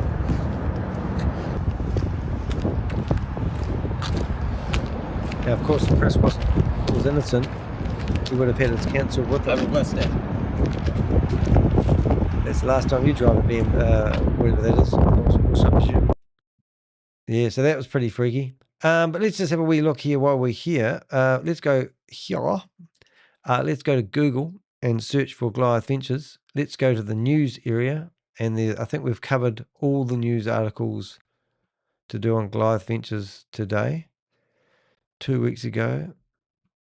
But we did find some funny articles because there was an article in here done 2 years ago where they actually were kind of like promoting him. And then the same company that's now done the next lot of articles. Like Tech Billion. So I've had an article in here before. This is a sponsored advert. People read this and think it's real, but these are all paid adverts. And I've been in here before because somebody wrote in here and I contacted this company and said, This company's ran from people in Pakistan. And it's just crap. It's all crap on crap, poos and woos, I tell you. Anyway, so that was good. The other one I did want to do is just to make sure that there wasn't anything else in here. And that's it, and I'll let you be. Let's have a look at the top. Goliath Ventures Inc. We've seen that video. We're watching that video at the moment. That's been in the paper. It's good to have some competition here at the moment anyway. I did find this video, which I found quite good. There was a guy who did 3 months ago, did a video about how this was a Ponzi scheme. He's a freaking hero now, so that was really, really cool. What else have we got in here? Christopher, we showed that Gandhi Day. And we know the people that help organise that event as well, so it's sort of a bit of a shame. But look, if you are a victim, I think I'm going to call it quits here. Signal, Danny. Do you think? What's Signal there? Don't think of any of these. I don't think any of those guys watch the Goodfellas driving a Rolls Royce. Who watch Goodfellas driving a? I don't think any of these guys watched the Goodfellas driving a Rolls Royce. I like that. I must get my text. Right. Yeah. So I'm sorry if you lost money to Goliath Ventures. It's an awful thing to happen. We're honestly here to help people and direct you in the right way. We are a wee bit stuck at the moment. We truly don't really think hiring a lawyer is going to be the best option. So I'll just say that now, and I'm just going to turn that box off. But yeah, I think we're done for today. It's been a game of two halves. Look, thank you for your time. Thank you to my vendors for all the information that we've got. If we do get any other intel, I've actually got to do some work because I don't make money. So I'm going to be working, clearing through my emails. This morning I forwarded 10 emails onto the Avengers so they could do some more research on the people that were reaching out to us. Yeah, and last week I was actually in America. I traveled there, 26 hours flight there, 28 home, I think it was, and I actually did my own investigation. So at the moment, we've got 54% of people. We've had 14 votes, make that 54, 57. Come on, if you haven't voted in the poll in the chat room on YouTube, please do so. It's the 14 votes we've had. 57% of people believe that Nick Petrello will be the next person to be arrested. 14% think Matthew Burks will be arrested, and Steve Davis 21%. So that's what. And Pierce Curry, well, he's at 7% at the moment. So that's pretty cool. If you've got a couple more minutes, we'll actually make sure that it does. We're going to count down though. We're going to make sure it's 30, 20. No, come up here, Pix. Come up here. Up you come. Yep. Come here. Okay. Up. Come here. Come here. Yeah. Hello. Up here, Carol. Oh. Oh. Oh. Oh. Hello. Oh, I've got you all wound up in the speaker. That's enough. We're on camera. Oh, this is my dog. Hey, ain't you my dog? Try not to kiss people on the lips when you don't know them because people think it's a bit square. Oh, how you doing? So Pixel, oh, you're tired. Did you miss Dad when he went to America? So I went to America. I went to DC for about 4 days. I went to Orlando for 4 days and stayed at Shingle Creek, which is a really nice place to stay. And they gave me a media room, which is really cool, so I could be interviewed. Apex. Yep. And then I went to San Antonio, somewhere, Richard will say in the chat room. And then I come home again, and I'm looking forward to going back to America as time permits. So 56% of people now believe that Nick Petrillo is going to be the next person to go down in this horrible venture, which is pretty cool. So, yeah, and it's taken a bit of a toll. Oh, you just go cuddle into Dad, Pixel. But any news about Goliath Ventures? We're still on, this is the beginning. We're still building a file on him. And that's about it, really. They're all cut up in the wire picks. Oh, here you go. All right, guys, that's me. I finished the poll off. That's not quite me. 16 votes, and there's the end. Del Argo. Okay, somebody wanted me to try saying Del Argo. Okay, so here I'm going to, this is how I do phonetics. So Del, And the Delgado, Delgado,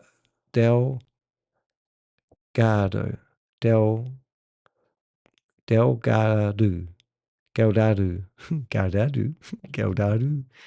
Why can't we just call him Christopher? I can say Christopher, I can say Chris, I can call him Chris D, I can call him Chris Alexander, but the last name, Delgado. Can I please have a bit of a next scammer that wants to run a Ponzi scheme? Can you please have an easier last name for me? Because it just doesn't roll off the tongue. Delgado. Delgado. So this little YouTuber on the bottom of the planet that doesn't get any views on his YouTube channel took down one of the biggest scams in America. I think that's pretty good. And the guy can't even pronounce his last name. Oh, that's quite funny. All right, Pixel, come here, mate. Do you want to say some last words? What do you want to say? Do you love Dad? Delgado. Okay, here we go. Delgado. So Del, am I saying that right? See, I don't know how to pronounce GA because gay, Delgado. And the problem is, it's for someone who's dyslexic, right? If I look at a set of numbers, I can often see the pattern and remember the numbers. I can write down a bunch of numbers and look at it in a glance and go, yep, that's the right number, because I take a picture of it. But when I start taking an 8, a 6, a 7, a 5, and a 3 and put them all together, I have to look at each number. And I can only go 3, and I go over here and write down 3. And if I went 34, I can remember that. But if I went 3, 7, 1, I'd have to go 3, and then go back and go 3, and then go 7, and then 7, and then 1, and 1. I had to do it in 3 moves. Most people could go 3, 7, 1, whatever it is. And so my brain doesn't remember things for more than like 2 seconds. And if I take the number 1, I'd have to go 1, 1, 1, 1, 1, 1. And then I look at it and go, yeah, it's the same. And then I go back for the next letter. It's absolutely crazy. So let's have a look. Gay, not gay. Gay, Delgado. Christopher, see, now I have to put the first name and the last name together. So I went to do a Dale Carnegie course, which I can hardly pronounce that word as well. And they said it's really important to know people's names, and they said to me, look, let's put some pictures on the wall. So they had this guy, whose name was Philip. And they said, if you can't remember Philip's name, you could look at his lips and then go fill his lips, fill lips, Phillips. And then they said, I want you to use all these techniques to remember people's names and use its name association. But then they wanted us to remember the first name and the last name. And I couldn't put the first name and the last name together because it just doesn't work. It's just absolutely. Did I get it right? Okay. Who said it? Del. See, now I've forgotten altogether. It's gone Delgado. So G-G-A-R. Delgado. See, do's not right now, eh? So Delgado. And once I remember it, I honestly will never forget it. But Delgado, Christopher Delgado is in jail. No, he's not. He's in his lovely home, living with Steve Davies, the fireman, who ridiculed me for not having any of my facts right and called me a scammer.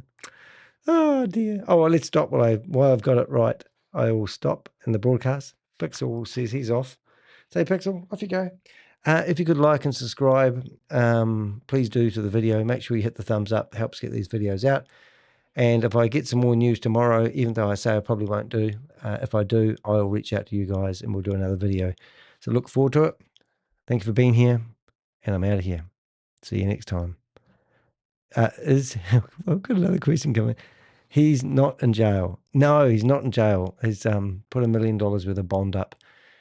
He has to live at home with an ankle bracelet. He's got no travel, and he's not allowed to do any money exchanges, and he's not allowed to talk to any of the partners from Goliath Ventures, and he's stuck living with a fireman who doesn't know how to put fires out. And that's me, and that's my broadcast. House arrest. Hopefully he stays there. Otherwise, if you see a fire alarm go off and the fire chief organises all the boys to come put him in a stretcher and carry him out of there, that's probably what will happen next. All right, guys, I'm going to love you and leave you. See you guys. Thank you very much for being here.